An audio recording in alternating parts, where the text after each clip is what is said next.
It's debate time. It's coming up. It's coming up. It's coming up. It's debate. It's debate. It's debate. Okay, prediction time. Prediction time. Are you guys ready? I think Tim Walz has been neutered. Okay, Tim Walz has been neutered. I think that Tim Walz is not going to have as strong of a showing as I suspect him to. Tim Walz been fucking packaged. Okay, he's been pack watched. He's been packaged. He's been compromised. He is no longer the secret Somali. Okay, my goat is washed. My goat has lost his sauce. Okay, adult circumcision time for Tim Walz. It happened. Now, what do I mean by this? Okay, what do I mean by this? This motherfucker came in and he came in and he came out. Okay, he popped off. He single-handedly brought forward an incredibly solid. He told Kamala he's a bad debater. Camp is leaking to the press that he's nervous. You know, that could be to ease people's expectations or set expectations low. But also, not only is he a fucking bad debater and he might be nervous, I do personally think that, like, JD Vance is definitely a solid attack dog because he's a disgusting person. Okay? He is a disgusting person. He is amoral. He is a bloodless, soulless, careerist little rat monster. Okay? And much like Pete Buttigieg, that type of person does fairly well in debates. You got to be like a sociopath. Okay? Many politicians are. I don't think Tim Walz is. Okay? He doesn't have that smoke. You know who else didn't have that smoke, even though he's a good guy? And I'm not even like comparing them in terms of their ideology, but Bernie Sanders. Bernie Sanders, great dude overall, not a good debater. He was way too limited in his lines of attacks. Okay? Now, Tim practiced with Mayo Pete, but it doesn't matter. It does not matter. My point is he's too nice, I think. And beyond that, more importantly, Tim Walz was a very good communicator of even Kamala Harris's dog shit policies. Okay? But ever since the rollout, they've kind of put him on the back burner. Okay? They've kind of basically cast him aside. They're like, all right, Tim. All right, Timmy two-time. Chill the fuck out. Okay? And I personally think that given the reality that Tim already is like nice, not a very good debater, and also on top of that, the fact that he's like basically rate limited, having to defend Kamala's dog shit policies, that's a triple Monty you don't want to be on. Now, on the other side, you have Jedediah Don Vance, JD Vance, who is patently unlikable, gross, disgusting, amoral, freakish monster, looks like a German boy whose lollipop fell on the floor and there are ants covering it. He always is out there looking like mein lolly. Like, that's what he looks like. He's nasty. He's got eyeshadow. Nobody likes to look at him. Everyone's like, bro, ew. Stop. Can I not look at you, please? Even Trump looks sexier than JD Vance. Okay? Mein lolly. Anyway, JD Vance has that working against him. JD Vance also disgusting podcast monster, you know, just is also like has this like nervous energy. His real fucking nervous, like please like me type energy that he has, I think comes across as really fucking gross. Okay. On the other hand, it seems that Lena Habba was JD Vance's debate coach. So I don't know if this is real or not. But if it is real, he will take a L for sure. I mean, that's crazy. JD Vance is like Jeb Bush, but less sad. Yeah. He's just gross. He sucks. He is a brown noser through and through. I don't think Americans like that type of thing. Overall, I think JD Vance, being the fucking gross little piglet that he is going to attack Tim Walz mercilessly, and maybe Tim Walz will be able to just showcase how weird that is. And if he can do that, then he'll come across unscathed. But if he can't do that, and he's rate limited by Kamala's policies, and he doesn't have a firm grasp of what's in front of him, then he's absolutely cooked. And by cooked, I mean, ultimately it doesn't matter because the VP debates are the most inconsequential thing. I'll be honest with you. Like, there's not a lot of motion here, okay?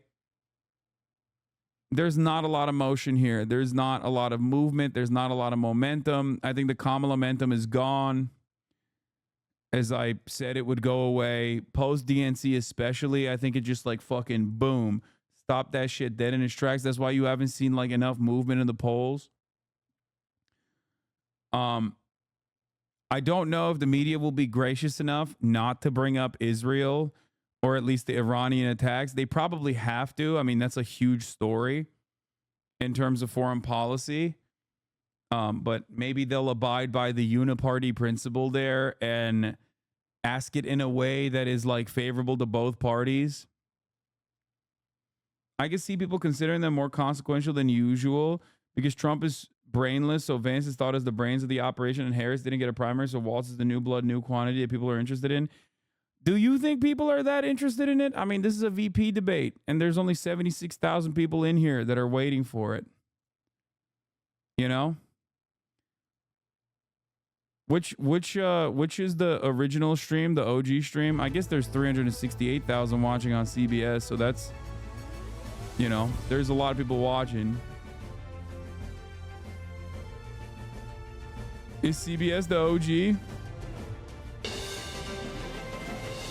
Tonight, with just over a month to go until Election Day, the first and only meeting between the two men who hope to become vice president of the United States, Democratic Governor Tim Walz of Minnesota and Republican Senator J.D. Vance of Ohio. Now, this is likely the final debate of this election cycle, and voting is already underway in 20 states. CBS News polling shows this remains a race either presidential candidate could win. You can't fast forward through the ad breaks because at the top of the hour, there's a 3-minute ad break, and if you no longer want to see those ads, you're going to have to subscribe, chat. Subscribe for free with a Twitch Prime! You know what's at the end of this little journey? That's right, at the top of the hour, in the middle of the hour, there's a 1-minute ad break, at the top of the hour, there's a 3-minute ad break. Subscribe now! This is a CBS for News free special, with a Twitch live Prime, from or CBS for News $6. headquarters in New York. Or you can get gifted a sub. Here it is. The vice The presidential night of the debate. The vice presidential debate is upon us. Good evening, I'm Nora O'Donnell, and thank you for joining us for tonight's CBS News Vice Presidential Debate. We want to welcome our viewers on CBS, on other networks here in the U.S. and around the world. Dan Bongino. We have a consequential night dick. ahead, and our focus is the issues that matter to you, the voter. Let's introduce the candidates. Minnesota's Democratic Governor Tim Walz and Ohio's Republican Senator J.D. Vance, tonight meeting for the first time. I'm Margaret Brennan. In order to have a thoughtful and civil debate, these are the rules that both campaigns have agreed to.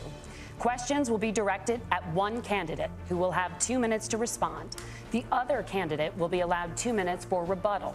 Then each candidate will get another minute to make further points, with an additional 1 minute each at the discretion of the moderator. The primary role of the moderators is to facilitate the debate between the candidates, enforce the rules, and provide the candidates with the opportunity to fact-check claims made by each other. CBS News reserves the right to mute the candidates' microphones to maintain decorum. We have not shared the questions or topics with the campaigns. The stage is set. Governor, Senator, thank you for joining us. Let's get started.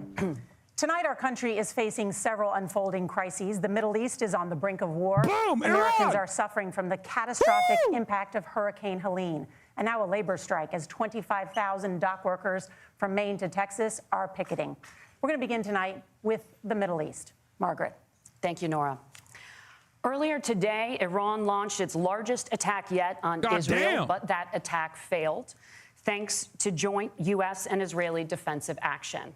President Biden has deployed more than 40,000 U.S. military personnel and assets to that region over the past year to try to prevent a regional war. Thank God. Iran is weakened, but the U.S. still considers it the largest state sponsor of terrorism in the world, and it has drastically reduced the time it would take to develop a nuclear weapon. It is down now to 1 or 2 weeks' time.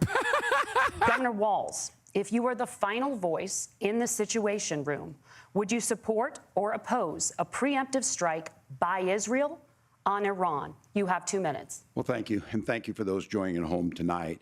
Let's keep in mind where this started. October 7th, Hamas terrorists massacred over 1,400 Israelis and took prisoners.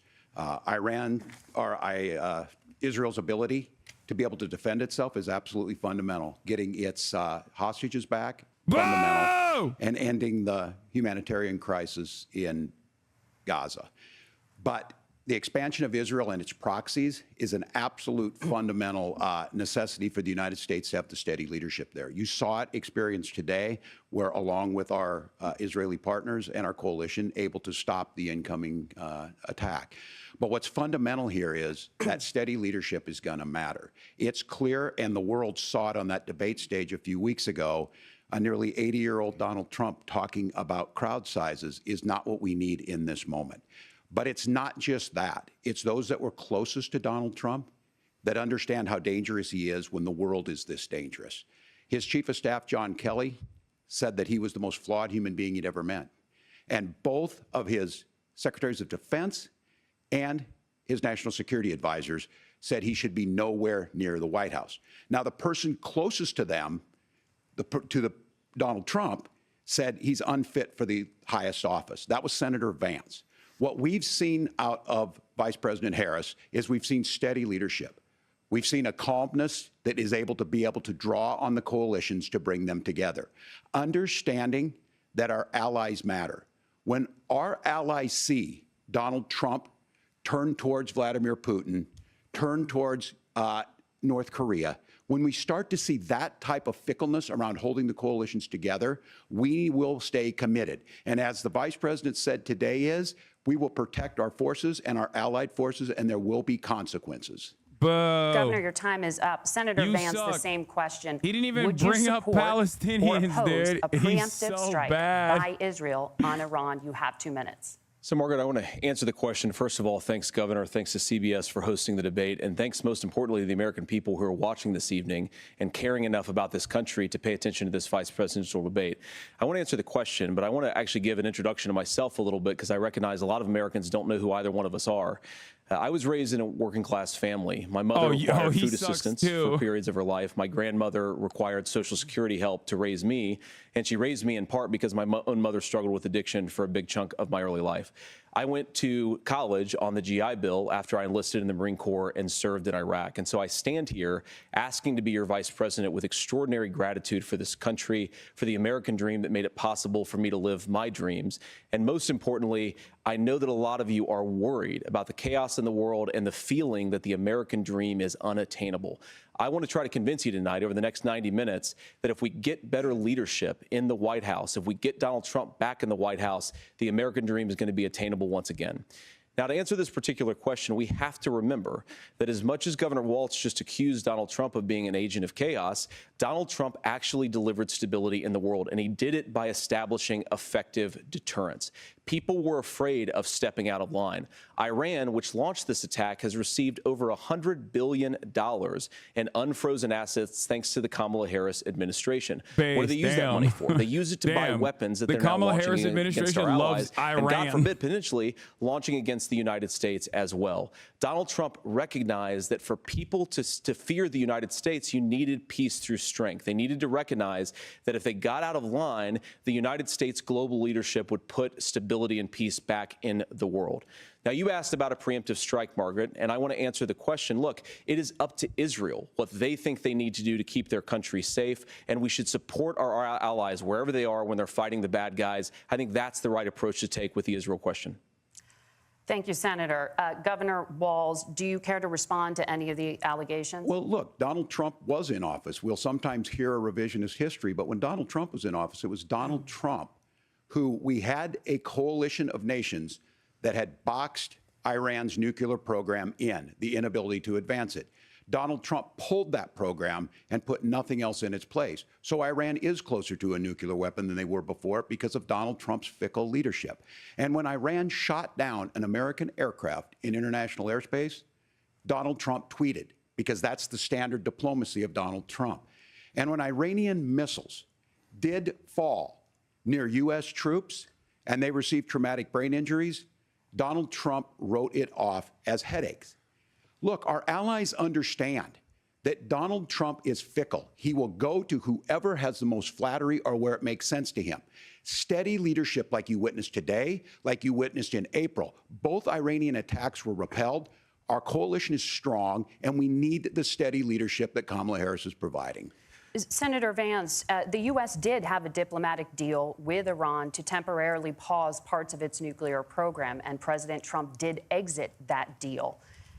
He recently said, just 5 days ago, the U.S. must now make a diplomatic deal with Iran because the consequences are impossible. Did he make a mistake? You have 1 minute. Well, first of all, Margaret, diplomacy is not a dirty word, but I think that's something that Governor Walz just said is quite extraordinary. You yourself just said Iran is as close to a nuclear weapon today as they have ever been. And Governor Walz, you blame Donald Trump. Who has been the vice president for the last 3.5 years? And the answer is your running mate, not mine. Donald Trump consistently made the world more secure. Now, we talk about what the sequence of events that led us to where we are right now, and you can't ignore October the 7th, which I appreciate Governor Walz bringing up. But when did Iran and Hamas and their proxies attack Israel? It was during the administration of Kamala Harris. So Governor Walz can criticize Donald Trump's tweets, but effective, smart diplomacy and peace through strength is how you bring stability back to a very broken world. Donald Trump has already done it once the Republican before. Ask side yourself is cooking on this issue. When was the last time, I'm 40 years old, when was the last time that an American president didn't have a major conflict break out? The only answer is during the 4 years that Donald Trump was president. Gentlemen, we have a lot to get to. I hate that a lot. Thank you. Let's turn now to Hurricane Helene. The storm could become one of the deadliest on record. More than 160 people are dead and hundreds more are missing. Scientists say climate change makes these hurricanes larger, stronger, and more deadly because of the historic rainfall. Senator Vance, according to CBS News polling, 7 in 10 Americans and more than 60% of Republicans under the age of 45 favor the U.S. taking steps to try and reduce climate change. Senator, what responsibility would the Trump administration have to try and reduce the impact of climate change? I'll give you 2 minutes. Sure. So first of all, let's start with the hurricane, because it's an unbelievable, unspeakable human tragedy. I just saw today, actually, a photograph of 2 grandparents on a roof with a 6-year-old child, and it was the last photograph ever taken of them because the roof collapsed and those innocent people lost their lives. And I'm sure Governor Walz joins me in saying our hearts go out to those innocent people, our prayers go out to them, and we want as robust and aggressive as a federal response as we can get to save as many lives as possible, and then, of course, afterwards, to help the people in those communities rebuild. I mean, these are communities that I love. Some of them I know very personally in Appalachia, all across the Southeast. They need their government to do their job, and I commit that when Donald Trump is president again, the government will put the citizens of this country first when they suffer from a disaster. Now, Nora, you asked about climate change. I think this is a very important issue. Look, a lot of people are justifiably worried about all these crazy weather patterns. I think it's important for us, first of all, to say Donald Trump and I support clean air, clean water. We want the environment to be cleaner and safer. But one of the things that I've noticed some of our Democratic friends talking a lot about is a concern about carbon emissions, this idea that carbon emissions drives all of the climate change. Well, let's just say that's true, just for the sake of argument, so we're not arguing about weird science. Let's just say that's true. Well, if you believe that, what would you want to do?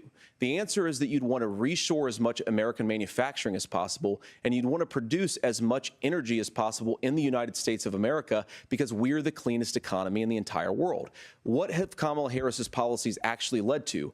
More energy production in China, more manufacturing overseas, more doing business in some of the dirtiest parts of the entire world. And when I say that, I mean the amount of carbon emissions they're doing per unit of economic output. So if we actually care about getting cleaner air and cleaner water, the best thing to do is to double down and invest in American workers and the American people. And unfortunately, Kamala Harris has done exactly the opposite. Governor Walz, you have 2 minutes to respond. Well, we got close to an agreement because all those things are happening. Look, first of all, it is a horrific tragedy with this hurricane. And my heart goes out to the folks that are down there in contact with the governors. I serve as co-chair of the Council of Governors as we work together on these emergency managements. Governors know no partisanship. They work together. So all of the governors and the emergency responders are on the ground. Those happen on the front end. The federal government comes in, makes sure they're there to that we recover, but we're still in that phase where we need to make sure that they're staying there, staying focused. Now, look, coming back to the climate change issue, there's no doubt this thing roared onto the scene faster and stronger than anything we've seen. Senator Vance has said that there's a climate problem in the past. Donald Trump called it a hoax and then joked that these things would make more beachfront property to be able to invest in. What we've seen out of the Harris administration now, the Biden-Harris administration, is we've seen this investment. We've seen massive investments, the biggest in global history that we've seen in the Inflation Reduction Act, has created jobs all across the country. 2,000 in Jeffersonville, Ohio, taking the EV technology that we invented and making it here. 200,000 jobs across the country. The largest solar manufacturing plant in North America sits in Minnesota. But my farmers know climate change is real. They've seen 500-year droughts, 500-year floods back to back. But what they're doing is adapting, and this has allowed them to tell me, look, I harvest corn, I harvest soybean, and I harvest wind. We are producing more natural gas and more oil at any time than we ever have. We're also producing more clean energy. So the solution for us is to continue to move forward, that climate change is real. Reducing our impact is absolutely critical, but this is not a false choice. You can do that at the same time you're creating the jobs that we're seeing all across the country. That's exactly what this administration has done. We are seeing us becoming an energy superpower for the future, not just the current. And that's what absolutely makes sense. And then we start thinking about how do we mitigate these disasters. Thank you. Senator, I want to give you an opportunity to respond there. The governor mentioned that President Trump has called climate change a hoax. Do you agree? Well, look, what the president has said is that if the Democrats, in particular Kamala Harris and her leadership, if they really believe that climate change is serious, what they would be doing is more manufacturing and more energy production in the United States of America, and that's not what they're doing. So clearly, Kamala Harris herself doesn't believe her own rhetoric on this. If she did, she would actually agree with Donald Trump's energy policies. Now, something Governor Walz said I think is important to touch upon, because when we talk about clean energy, I think that's a slogan that often the Democrats will use here. And I'm talking, of course, about the Democratic leadership. And the real issue is that if you're spending hundreds of millions or even billions of dollars of American taxpayer money on solar panels that are made in China, number one, you're going to make the economy dirtier. We should be making more of those solar panels here in the United States of America. Some of them are, Tim, but a lot of them are being made overseas in China, especially the components that go into those solar panels. So if you really be like, yo, your people don't want the Green New Deal, suck my dick. Invest in more energy production. We haven't built a nuclear facility, I think, one in the past 40 years. Senator. Natural gas, we got to invest more in it. Kamala Harris has done the opposite. That's raised energy prices and also meant that we're doing worse by the climate. Senator, your time is up. Governor, would you like to respond? Well, look, we're producing more natural gas than we ever have. There's no moratorium on that. We're producing more oil. But the folks know, and like I said, again, these are not liberal folks. These are not folks that are Green New Deal folks. These are farmers that have been drought one year, massive flooding the next year. They understand that it makes sense. Look, our number one export cannot be topsoil from erosion from these massive storms. We saw it in Minnesota this summer. And thinking about how do we respond to that, we're thinking ahead on this. And what Kamala Harris has been able to do in Minnesota, we're starting to weatherproof some of these things. The infrastructure law that was passed allows us to think about mitigation in the future. How do we make sure that we're protecting by burying our power lines? How do we make sure that we're protecting lakefronts and things that we're seeing more and more of? But to call it a hoax and to take the oil company executives to Mar-a-Lago, say, give me money for my campaign and I'll let you do whatever you want. We can be smarter about that, and an all-above energy policy is exactly what she's doing, creating those jobs right here.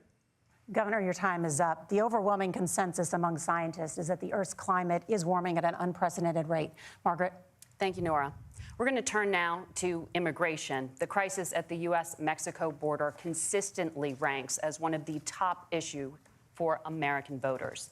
Senator Vance, your campaign is pledging to carry out the largest mass deportation plan in American history and to use the U.S. military to do so. Could you be more specific about exactly how this will work? For example, would you deport parents who have entered the U.S. illegally and separate them from any of their children who were born on U.S. soil? Good question. So first of all, Margaret, before we talk about deportations, we have to stop the bleeding. We have a historic immigration crisis because Kamala Harris started and said that she wanted to undo all of Donald Trump's border policies. 94 executive orders suspending deportations, decriminalizing illegal aliens, massively increasing the asylum fraud that exists in our system. That has opened the floodgates. And what it's meant is that a lot of fentanyl is coming into our country.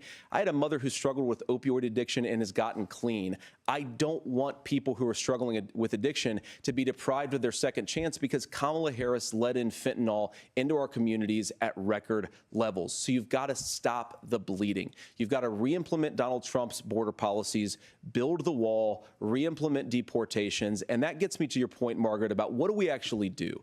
So we've got 25 million illegal aliens who are here in the country. What do we do with them? I think the first thing that we do is we start with the criminal migrants. About 1 million of those people have committed some form of crime in addition to crossing the border illegally. I think you start with deportations on those folks.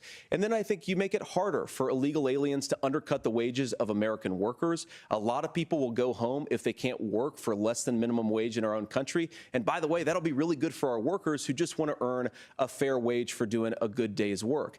And the final point, Margaret, is you ask about family separation. Right now in this country, Margaret, we have 320,000 children that the Department of Homeland Security has effectively lost. Some of them have been sex trafficked. Some of them hopefully are at homes with their families. Some of them have been used as drug trafficking mules. The real family separation policy in this country is unfortunately Kamala Harris's wide open southern border. What? And I'd ask my fellow Americans to remember when she came into office, she said she was going to do this. No real fact leadership checks. Would be saying, you know what? No fact checks on this debate, We're going to go back to Chad. Donald Trump's border policies. I wish that she would do that. It would be good for all of us. Governor, do you care to respond to any of those specific allegations, including that the vice president is, quote, letting in fentanyl and using kids as drug mules, among other things regarding children? The drug mule is not true, but I will say about the fentanyl, because this is a crisis of this, the opioid crisis. And the good news on this is the last 12 months saw the largest decrease in opioid deaths in our nation's history. Brian Kilmeade. 30% decrease in Ohio. But there's 80% still more Americans. work to do. But let's 80 to go back to 90% this of on fentanyl. immigration. Kamala Harris was 80 the to 90% Attorney of General drug apprehensions the are largest American state, a citizens. border state in California. She's the only person in this race Fuck! who prosecuted transnational gangs He's for human repeating trafficking Kamala and Bot drug interventions. stinks! But look, we all want to solve this. Most of us want to solve this. And that is the United States Congress. That's the Border Patrol agents. That's the Chamber of Commerce. That's most Americans out here. That's why we have They're gonna the lose, fairest bro. and the toughest bill on They're gonna immigration lose. that this nation's seen. I think they It might was lose. crafted by a conservative senator from Oklahoma, James Langford. I know him. He's super conservative. Not very but he's a man of consequential, principle, luckily, wants to the get it VP done. debate, but- Democrats and Republicans worked on this piece of legislation. The Border Patrol said, this is what we need in here. These are the experts. And the Chamber of Commerce and the Wall Street Journal said, pass this thing. Kamala Harris helped get there. 1,500 new border agents. Detection for drugs. DOJ money to speed up these the adjudications on this, just what America wants. But as soon as I was getting ready to pass and actually tackle this, Donald Trump said no, told them to vote against it because it gives him a campaign issue. It gives him to, what would Donald Trump talk about if we actually did some of these things? And they need to be done by the legislature. You can't just do this through the executive branch. So look, we have the options to do this. Donald Trump had 4 years. He had 4 years to do this. And he promised you, America, how easy it would be. I'll build you a big, beautiful wall, and Mexico will pay for it. Less than 2% of that wall got built, and Mexico didn't pay a dime. But here we are again, 9 years after he came down that escalator, dehumanizing We're going to build the wall and telling him what he was going to do. As far as the deportation plan, at one point, Senator Vance said it was so unworkable to be laughable. So that's where we're at. Pass the bill, she'll sign it. Governor, your time is up. He just Senator, said we're building the wall and we're was, deporting. Will you separate We're the real parents from their deporters. children, even ain't if their fake like kids are these U.S. fucking citizens. pussy-ass You have 1 minute. libtards on the Margaret, Republican my point is that we already Party. have massive child separations thanks to Kamala Harris's open border. And I didn't accuse Kamala Harris of inviting drug mules. I said that she enabled the Mexican drug cartels to operate freely in this country. And we know that they use children as drug mules. And it is a disgrace. And it has to stop. Children Look, are I the think best what Tim drug said mules. just doesn't pass the smell test. For 3 years, Kamala Harris went out bragging that she was going to undo Donald Trump's border policy. She did exactly that. We had a record number of illegal crossings. We had a record number of fentanyl coming into our country. And now that she's running for president, or a few months before, she says that somehow she got religion and cared a lot about a piece of legislation. The only thing that she did when she became the vice president, when she became the appointed border czar, was to undo 94 Donald Trump executive actions that opened the border. This problem is leading to massive problems in the United States of America. Parents who can't afford health care, schools that are overwhelmed. It's got to stop, and it will when Donald Trump is president again. Senator, your time is up. Governor, what about our CBS News polling, which does show that a majority of Americans, more than 50%, support mass deportations? I hate this. I hate this debate. Issue It sucks with so a bill bad. that is necessary. But the issue on this is what happens when you don't want to solve it. You demonize it. And we saw this. And Senator Vance, and it surprises me on this, talking about and saying, I will create stories to bring attention to this. That vilified a large number of people who were here legally in the community of Springfield. Why does it matter? You want to build a The wall. Republican governor said, it's not true. Don't do it. There's consequences for this. There's consequences. We could come together. Senator Langford did it. We could come together and solve this if we didn't let Donald Trump continue to make it an issue. And the consequences in Springfield were the governor had to send state law enforcement to escort kindergartners to school. I believe Senator Vance wants to solve this, but by standing with Donald Trump and not working together to find a solution, it becomes a talking point. And when it becomes a talking point like this, we dehumanize and villainize other human beings. Tim, Governor, your time is up. Senator, I'll give you 1 minute, but let me just ask you the question first. The governor has made the point, and I think as a sitting lawmaker, you know that Congress controls the purse strings and any funding. So you have said repeatedly that Donald Trump would, through executive action, solve this. Do you disagree that Congress controls the purse strings and would need to support many of the changes that you would actually want to implement? You have 1 minute. Look, Margaret, first of all, the gross majority of what we need to do at the southern border is just empowering law enforcement to do their job. I've been to the southern border more than our border czar, Kamala Harris, has been, and it's actually heartbreaking because the Border Patrol agents, they just want to be empowered to do their job. Of course, additional resources would help, but most of this is about the president and the vice need president a license to empowering kill. our law enforcement to say, if That's you what try they to come need. across the border illegally, you've got to stay in Mexico, you've got to go back through proper channels. Now, Governor Walz brought up the community of Springfield, and he's very worried about the things that I've said in Springfield. Look, in Springfield, Ohio, and in communities all across this country, you've got schools that are overwhelmed. You've got hospitals that are overwhelmed. You have got housing that is totally unaffordable because we brought in millions of illegal immigrants to compete with Americans for scarce homes. The people that I'm most worried about in Springfield, Ohio, are the American citizens who have had their lives destroyed by Kamala Harris's open border. It is a disgrace, Tim. And I actually think, I agree with you. I think you want to solve this problem, but I don't think that Kamala Harris does. Senator, your time is up. Governor, you have 1 minute to respond. Yeah, well, it is law enforcement that asked for the bill. They helped craft it. They're the ones that supported it. That's because they know we need to do this. Look, this issue of continuing to bring this up, of not dealing with it, of blaming migrants for everything. On housing, we could talk a little bit about Wall Street speculators buying up housing and making them less affordable, but it becomes a blame. Look, this bill also gives the money necessary to adjudicate. I agree, it should not take 7 years for an asylum claim to be done. This bill gets it done in 90 days. Then you start to make a difference in this, and you start to adhere to what we know, American principles. I don't talk about my faith a lot, but Matthew 25:40 talks about, to the least amongst us you do unto me. I think that's true of most Americans. They simply want order to it.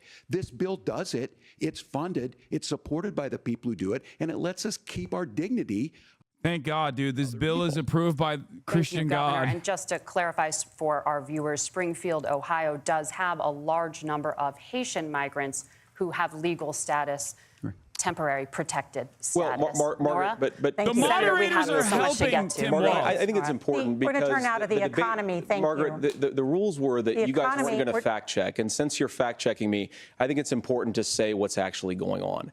So there's an application called the CBP One app where you can go on as an illegal migrant, apply for asylum or apply for parole, and be granted legal status at the wave of a Kamala Harris open border wand. That is not a person coming in, applying for a green card and waiting for 10 years. That Thank is you, the Senator. facilitation of illegal immigration, Margaret, by Thank our you, own Senator, for leadership. describing the legal And process. Kamala- We have Kamala so much Harris to get opened up to, that Senator. pathway. Those We have laws so have been on much. the books since 1990. Thank you, gentlemen.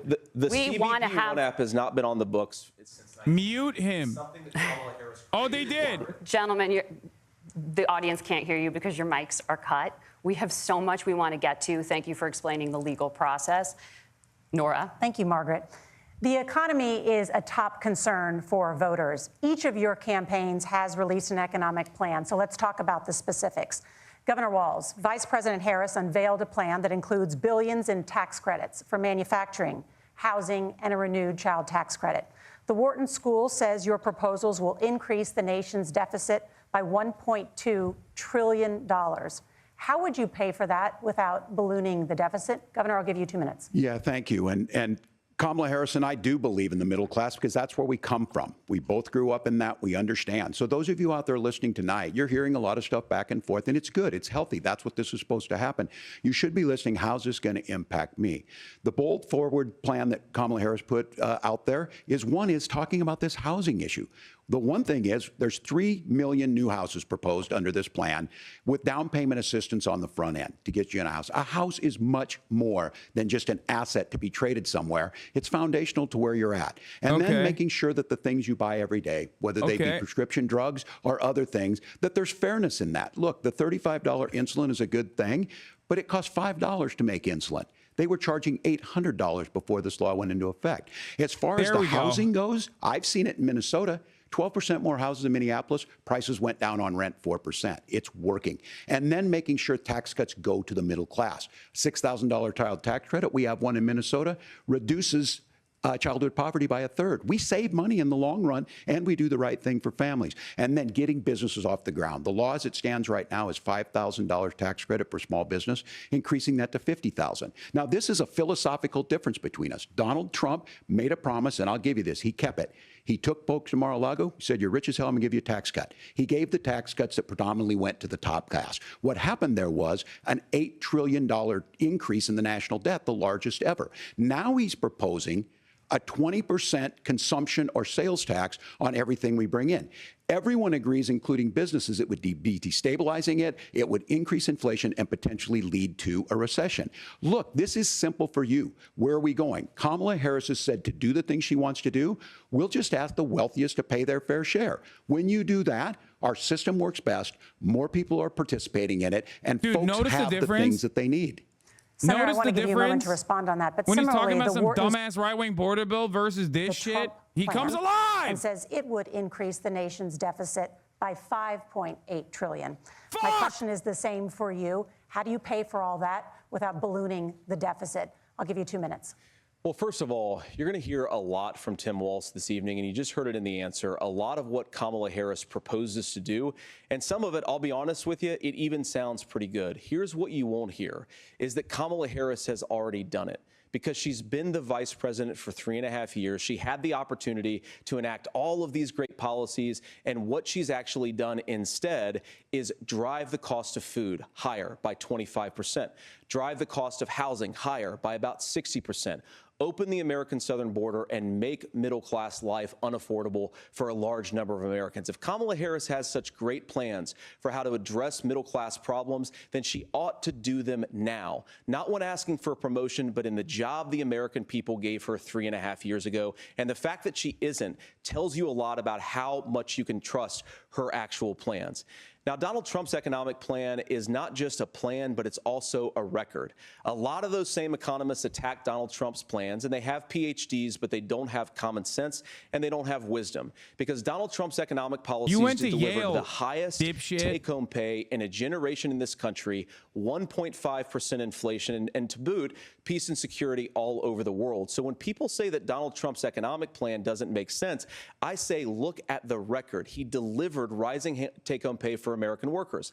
Now, Tim admirably admits that they want to undo the Trump tax cuts. But if you look at what was so different about Donald Trump's tax cuts, even from previous Republican tax cut plans, is that a lot of those resources went to giving more take-home pay to middle-class and working-class Americans. It was passed in 2017. That's a and lie. You saw an American economic boom unlike we've seen in a generation in this country. That is a record that I'm proud to run on. Go to the QR code to find out. Back to that common sense wisdom so that you can afford to live the American dream again. I know a lot of you are struggling. I know a lot of you are worried about paying the bills. It's going to stop when Donald Trump brings back common sense to this country. Governor, do you want to respond to that? What has Kamala Harris done for the middle class? Yeah, well, Kamala Harris's day one was Donald Trump's failure on COVID that led to the collapse of our economy. We were already before COVID in a manufacturing recession, but 10 million people out of work, largest percentage since the Great Depression. 9 million jobs closed on that. That was day one, whether it was the Infrastructure Act or other things we moved. Now, you made a question about experts, said this. I've made a note of this. Economists can't be trusted. Science can't be trusted. National security folks can't be trusted.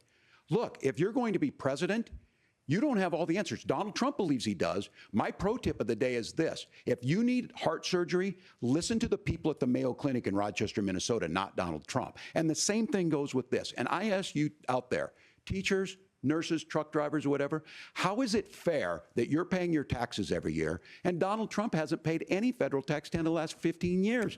And the last year as president. That's what's wrong with the system. There's a way around it, and he's bragged about that. We're just asking for fairness in it, and that's all you want. You have a minute. Governor, you say trust the experts. But those same experts for 40 years said that if we shipped our manufacturing base off to China, we'd get cheaper goods. They lied about that. They said if we shipped our industrial base off to other countries, to Mexico and elsewhere, it would make the middle class stronger. They were wrong about that. They were wrong about the idea that if we made America less self-reliant, less productive in our own nation, that it would somehow make us better off, and they were wrong about it. And for the first time in a generation, Donald Trump had the wisdom and the courage to say to that bipartisan consensus, we're not doing it anymore. We're bringing American manufacturing back. We're unleashing American energy. We're going to make more of our own stuff. And this isn't just an economic issue. I mean, I've got 3 beautiful little kids at home, 7, 4, and 2, and I love them very much, and I hope they're in bed right now. But look, so many of the drugs, the pharmaceuticals that we put in the bodies of our children are manufactured by nations that hate us. This has to stop. And we're not going to stop it by listening to experts. We're going to stop it by listening to common sense wisdom, which is what Donald Trump governed on. Senator, your time is up. Governor Walz, can you address that? I mean, voters say they trust Donald Trump on the economy more. Why? Well, if you're listening tonight and you want billionaires to get tax cuts, you heard what the numbers were. Look, I'm a union guy on this. I'm not a guy who wanted to ship things overseas, but I understand that, look, we produce soybeans and corn. We need to have fair trading partners. That's something that we believe in. I think the thing that most concerns me on this is Donald Trump was the guy who created the largest trade deficit in American history with China. So the rhetoric is good. Much of what the senator said right there, I'm in agreement with him on this. I watched it happen too. I watched it to my communities, and we talked about that. But we had people undercutting the right to collectively bargain. We had right to work states made it more difficult. We had companies that were willing to ship it over, and we saw people profit. Folks that are venture capital in some cases, putting money into companies that were overseas. Say it like his daddy. We're in agreement that we bring those home. The like issue his is daddy. Donald Trump is talking about it. He's Kamala a blood Harris boy has a for record, Peter Thiel. Attack 250,000 him. more manufacturing You fucking jobs pussy. just getting out of the IRA. May I respond to that? Yes. Attack so him! I appreciate that. So if you notice, what Governor Walz just did is he said, first of all, Donald Trump has to listen to the experts. And then when he acknowledged that the experts screwed up, he said, well, Donald Trump didn't do nearly as good of a job as the statistics show that he did. So what Tim Walz is doing, and I honestly, Tim, I think you got a tough job here because you've got to play whack-a-mole. You've got to pretend that Donald Trump didn't deliver rising take-home pay, which of course he did. You've got to pretend that Donald Trump didn't deliver lower inflation, which of course he did. And then you've simultaneously got to defend Kamala Harris's atrocious economic record, which has made gas, groceries, and housing unaffordable for American citizens. I was raised by a woman who would sometimes go into medical debt so that she could put food on the table in our household. I know what it's like to not be able to afford the things that you need to afford. We can do so much better. To all of you watching, we can get back to an America that's affordable again. We just got to get back to common sense economic principles. I hope we have a conversation on health care then. Senator, Governor. Please. Thank you. Margaret? We have a lot to get to ahead, gentlemen, on many topics. But right now, I want to talk about personal qualifications. The vice president is often the last voice the president hears before making consequential decisions. We want to ask you about your leadership qualities. Governor Walz, you said you were in Hong Kong during the deadly Tiananmen Square protests in the spring of 1989. But Minnesota Public Radio and other media outlets are reporting that you actually didn't travel to Asia until August of that year. Can you explain that discrepancy? Yeah, well, and to the folks out there who didn't get at the top of this, look, I grew up in small rural Nebraska, town of 400, town that you rode your bike with your buddies till the streetlights come on, and I'm proud of that service. I joined the National Guard at 17, worked on family farms, and then I used the GI Bill to become a teacher, passionate about it, a young teacher. My first year out, I got the opportunity in the summer of '89 to travel to China. 35 years ago, be able to do that. I came back home and then started a program to take young people there. We would take basketball teams, we would take baseball teams, we would take dancers, and we would go back and forth to China. The issue for that was to try and learn. Now look, my community knows who I am. They saw where I was at. Look, I will be the first to tell you, I have poured my heart into my community. I've tried to do the best I can, but I've not been perfect. And I'm a knucklehead at times, but it's always been about that. Those same people elected me to Congress for 12 years. And in Congress, I was one of the most bipartisan people, working on things like farm bills that we got done, working on veterans benefits. And then the people of Minnesota were able to elect me to governor twice. So look, my commitment has been from the beginning to make sure that I'm there for the people, to make sure that I get this right. I will say more than anything, many times I will talk a lot, I will get caught up in the rhetoric, but being there, the impact it made, the difference it made in my life, I learned a lot about China. I hear the critiques of this. I would make the case that Donald Trump should have come on one of those trips with us. I guarantee you he wouldn't be praising Xi Jinping about COVID, and I guarantee you he wouldn't start a trade war that he ends up losing. So this is about trying to understand the world. It's about trying to do the best you can for your community, and then it's putting yourself out there and letting your folks understand what it is. My commitment, whether it be through teaching, which I was good at, or whether it was being a good soldier or was being a good member of Congress, those are the things that I think are the values that people care about. Governor, just to follow up on that, the question was, can you explain the discrepancy? All I said on this was I got there that summer and misspoke on this. So I will just, that's what I've said. So I was in Hong Kong and China during the democracy protests went in. And from that, I learned a lot of what needed to be in governance. Thank you, Governor. Cooked. Senator Vance, in 2016, you called your running mate, Donald Trump, unfit for the nation's highest office, and you said he could be America's Hitler. I know you've been asked many times, and you've said you regret those comments and explained you then voted for Donald Trump in 2020. But the Washington Post reported new messages last week in which you also disparaged Trump's economic record while he was president, writing to someone in 2020, quote, Trump thoroughly failed to deliver his economic populism. You're now his running mate, and you've shifted many of your policy stances to align with his. If you become vice president, why should Americans trust that you will give Donald Trump the advice he needs to hear and not just the advice he wants to hear? You have 2 minutes. Well, first of all, Margaret, because I've always been open. And sometimes, of course, I've disagreed with the president, but I've also been extremely open about the fact that I was wrong about Donald Trump.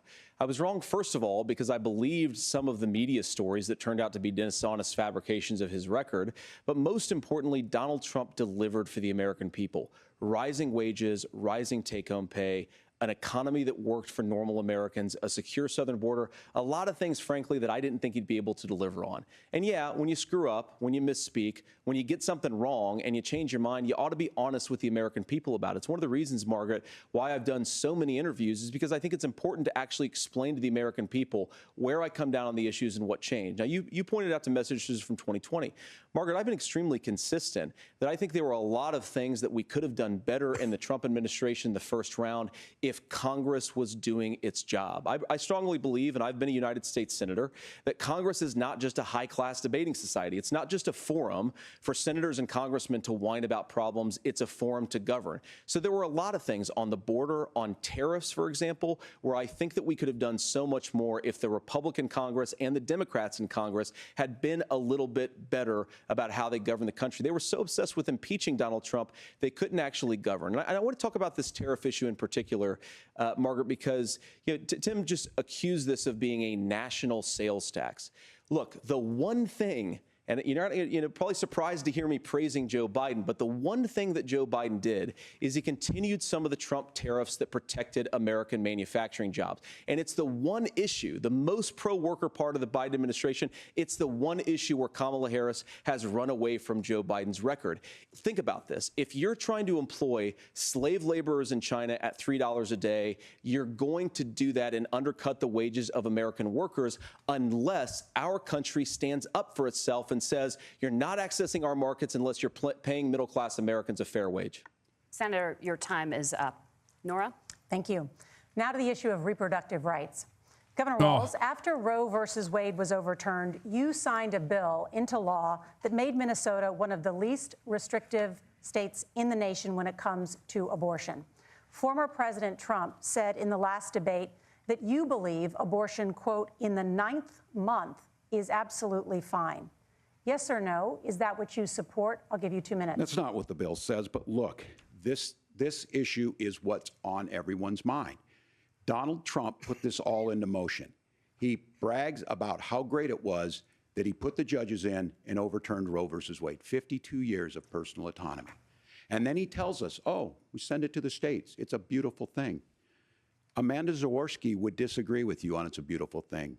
A young bride in Texas waiting for their child at 18 weeks. She has a complication, a tear in the membrane. She needs to go in. The medical care at that point needs to be decided by the doctor.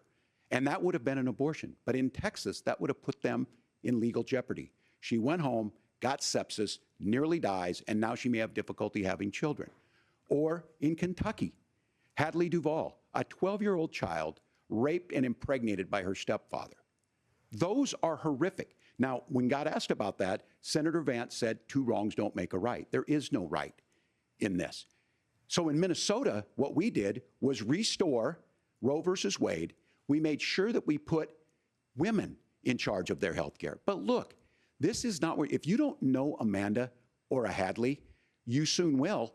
Their Project 2025 is going to have a registry of pregnancies. It's going to make it more difficult, if not impossible, to get contraception and limit access, if not eliminate access to infertility treatments. For so many of you out there listening, me included, infertility treatments are why I have a child. That's nobody else's business, but those things are being proposed.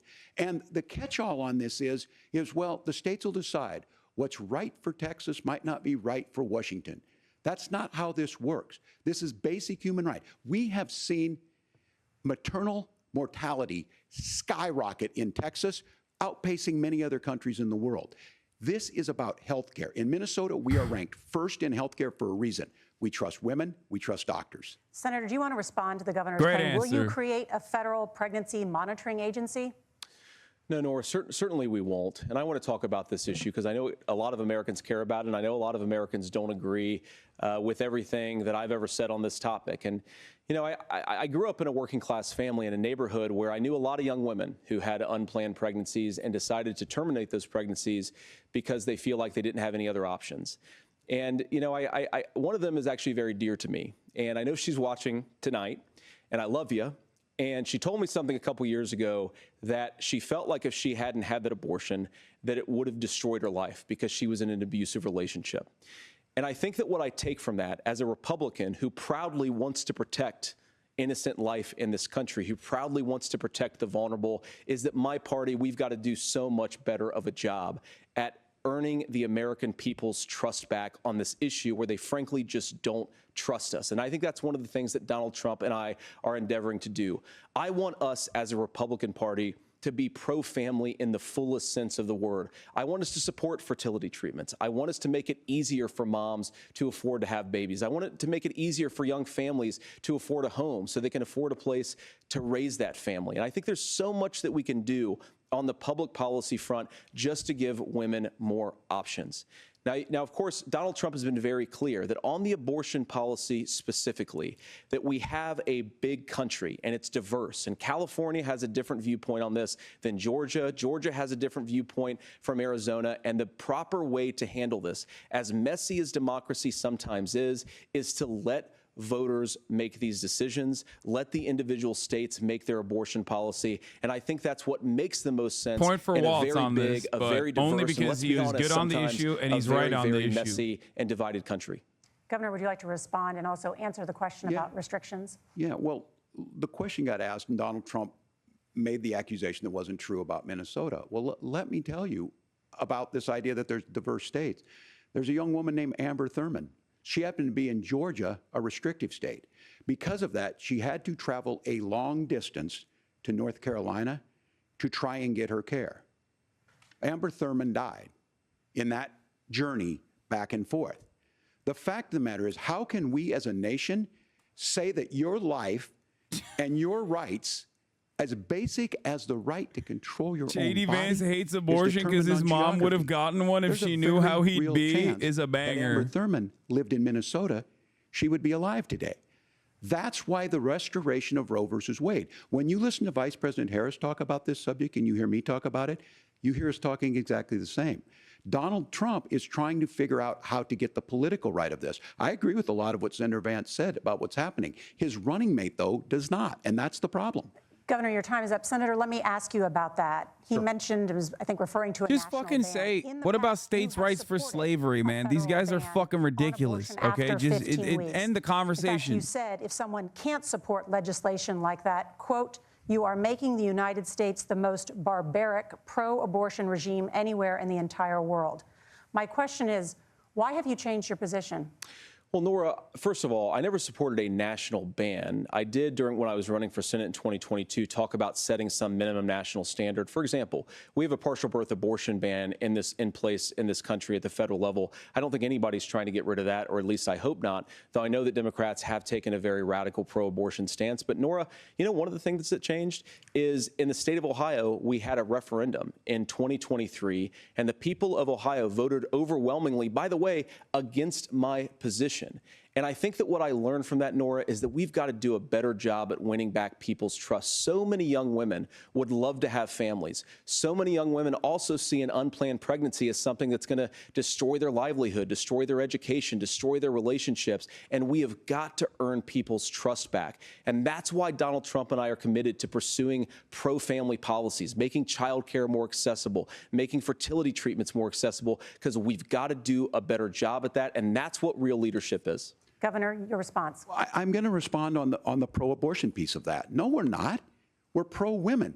We're pro-freedom to make your own choice. We know what the implications are to not be that. Women having miscarriages, women not getting the care, physicians feeling like they may be prosecuted for providing that care. And as far as making sure that we're educating our children and giving them options, Minnesota's a state with one of the lowest teen pregnancy rates. We understand that too. We know that the options need to be available, and we make that true. We also make it, we're a top 3 state for the best place to raise children. But these two things, to try and say that we're pro-children, but we don't like this, or you guys are pro-abortion, that's not the case at all. We are pro-freedoms for women to make their choices, and we're going, and Kamala Harris is making the case, to make options for children more affordable, a $6,000 child tax credit, but we're not going to base that on the backs of making someone like Amber Thurman drive 600 miles to try and get health care. Senator. May I respond to that? First of all, Governor, I agree with you. Amber Thurman should still be alive, and there are a lot of people who should still be alive, and I certainly wish that she was. And maybe you're free to disagree with me on this and explain this to me. But as I read the Minnesota law that you signed into law, the statute that you signed into law, it says that a doctor who presides over an abortion where the baby survives, the doctor is under no obligation to provide life-saving care to a baby who survives a botched late-term abortion.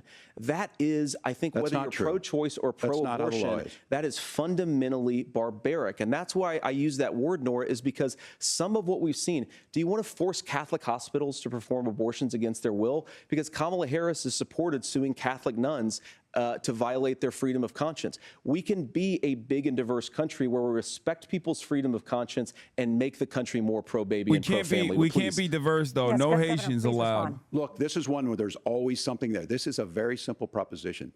These are women's decisions to make about their healthcare decisions, and the physicians who know best when they need to do this. Trying to distort the way a law is written to try and make a point, that's not it at all. What was I wrong about, Governor? Please tell me, what was I wrong about? That is not the way the law is written. Look, I've given But how? I've given this advice on a lot of things, that getting involved, getting engaged, that's been misread, and it was fact-checked at the last debate.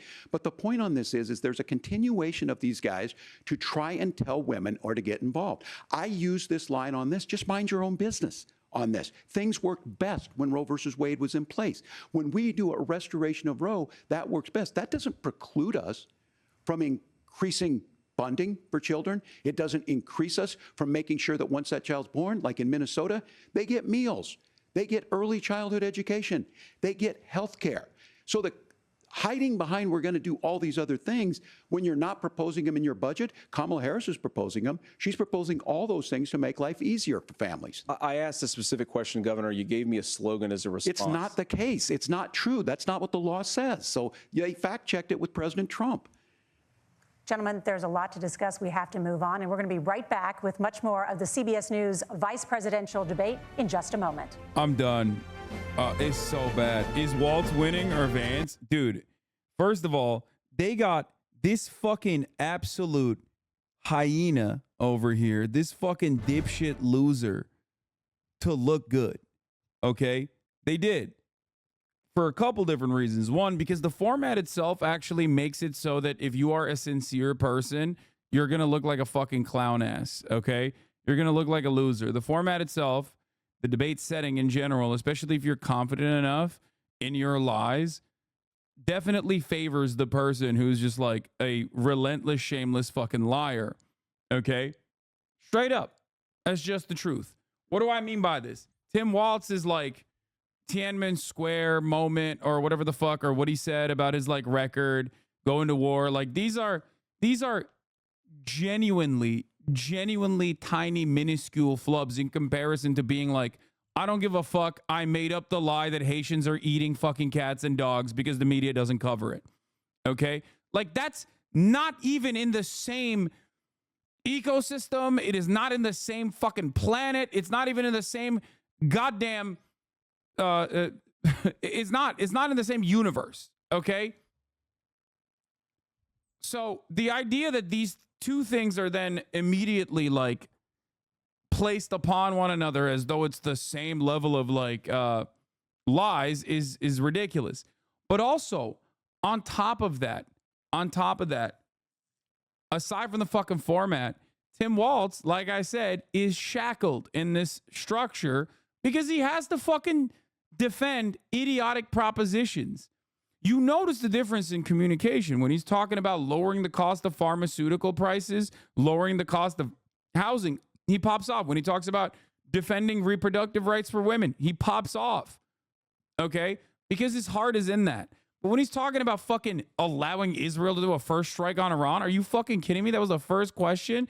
Like, what a fucking morally bankrupt nation we are. That the first conversation when you know we have a goddamn apartheid state doing a genocide, opening up a new front, okay, potentially, and escalating regional conflict into all out nuclear war potentially. And that's the first question. Will you give Israel the first strike capabilities to fucking nuke Tehran? Like, what are we talking about? The fuck is this morally bankrupt ass bullshit, dude? We deserve all the bad things. I swear to God. And On that front, he sucked dick. He sucked. He sucked. He was awful at that fucking answer. He's like, oh, I think Israel has a right to defend itself October 7th. Just carbon copy Kamala Harris's talking points like a goddamn NPC. Same thing with the border proposal. Same thing with the border wall. Tim Walz has been like, the border wall is dumb as fuck when he was, a governor, right? Under the Trump administration. Now he's over here being like, we're the ones who are going to actually push the fucking border wall. Like, what are you talking about, dude? Do you fucking hear yourself? What the hell is going on? Now, overall, I think the format and the statement itself, like the statements coming from JD Vance, are pretty solid because he thrives in this environment. He's been doing a lot of contentious adversarial interviews over and over again. He has a lot of experience. Okay? He has a lot of experience on this front, and he's looking better. And not only is he looking better, despite his gross and nervous energy, okay? Despite his gross and nervous, sweaty, perverted energy that he brings to the goddamn table, the debate format favors him. But also, he even looks better than Trump, okay? That's a very significant part of this because, like, if we're having adult conversations, because JD Vance is supposed to be the adult, okay, the liberal media trained dipshit, okay, against Tim Walz, like, Tim Walz looks like a silly little yokel who's constantly on the back foot, and JD Vance looks like a bloodless monster who's able to communicate his desires better than Trump can. Welcome back to the CBS News vice presidential debate. We want to turn now to America's gun violence epidemic. The leading cause of death for children and teens in America is by firearms. Senator Vance, you oppose most gun legislation that Democrats claim would curb gun violence. You oppose red flag gun laws and legislation to ban certain semi-automatic rifles, including AR-15s. So let me ask you, earlier this year, for the first time, the parents of a school shooter were convicted of involuntary manslaughter. Also, at the top of the hour, there's a 3-minute ad break. I forgot to run it. I'm sorry. I was doing commentary. So subscribe for $6 or for free with a Twitch Prime to avoid those ads. I don't know the full Here details, it is. but I certainly trust local law enforcement and local authorities to make those decisions. I think in some cases the answer is going to be yes, and in some cases the answer is going to be no. You can get gifted a sub as well if you're lucky. Here, of course, for example, if a kid steals a gun, that's going to be different than if a parent hands over a gun knowing that their kid is potentially dangerous. But look, I want to just sort of speak as a father of 3 beautiful little kids, and our oldest is now in 2nd grade. And like a lot of parents, we send our kids to school with such hope and such joy and such pride at their little faces on the first day of school. And we know, unfortunately, that a lot of kids are going to experience this terrible epidemic of gun violence. And of course, our hearts go out to the families that are affected by this terrible stuff. And we do have to do better. This terrible stuff. And I think that Governor Walz and I actually probably agree that we need to do better on this. The question is just, how do we actually do it? Stop agreeing with one another. I fucking hate really you. Bothers me and worries me about this epidemic of violence. No more agreements. Majority, close to 90% in some of the statistics I've seen, of the gun violence in this country is committed with illegally obtained firearms. And while we're on that topic, we know that thanks to Kamala Harris's open border, we've seen a massive influx in the number of illegal guns run by the Mexican drug cartel. So that number, the amount of illegal guns in our country is higher today than it was 3.5 years ago. But what do we do about the schools? What do we do to protect our kids? And I think the answer is, and I say this not loving the answer, because I don't want my kids to go to school in a school that feels unsafe or where there are visible signs of security. But I unfortunately think that we have to increase security in our schools. We have to make the doors lock better. We have to make the doors stronger. We've got to make the windows stronger. And of course, we've got to increase school resource officers, because the idea that we can magically wave a wand and take guns out of the hands of bad guys, it just doesn't fit with recent experience. So we've got to make our schools safer. And I think we've got to have some common sense bipartisan solutions for how to do that. Governor, you have 2 minutes. Well, I think all the parents watching tonight, this is your biggest nightmare. Look, I got a 17-year-old, and he witnessed a shooting at a community center playing volleyball. Those things don't leave you. As a member of Congress, I sat in my office surrounded by dozens of the Sandy Hook parents, and they were looking at my 7-year-old picture on the wall. Their 7-year-old were dead, and they were asking us to do something. And look, I'm a hunter. I own firearms. The vice president is. We understand that the Second Amendment is there, but our first responsibility is to our kids to figure this out. In Minnesota, we've enacted enhanced red flag laws. enhanced background checks. And we can start to get data. But here's the problem.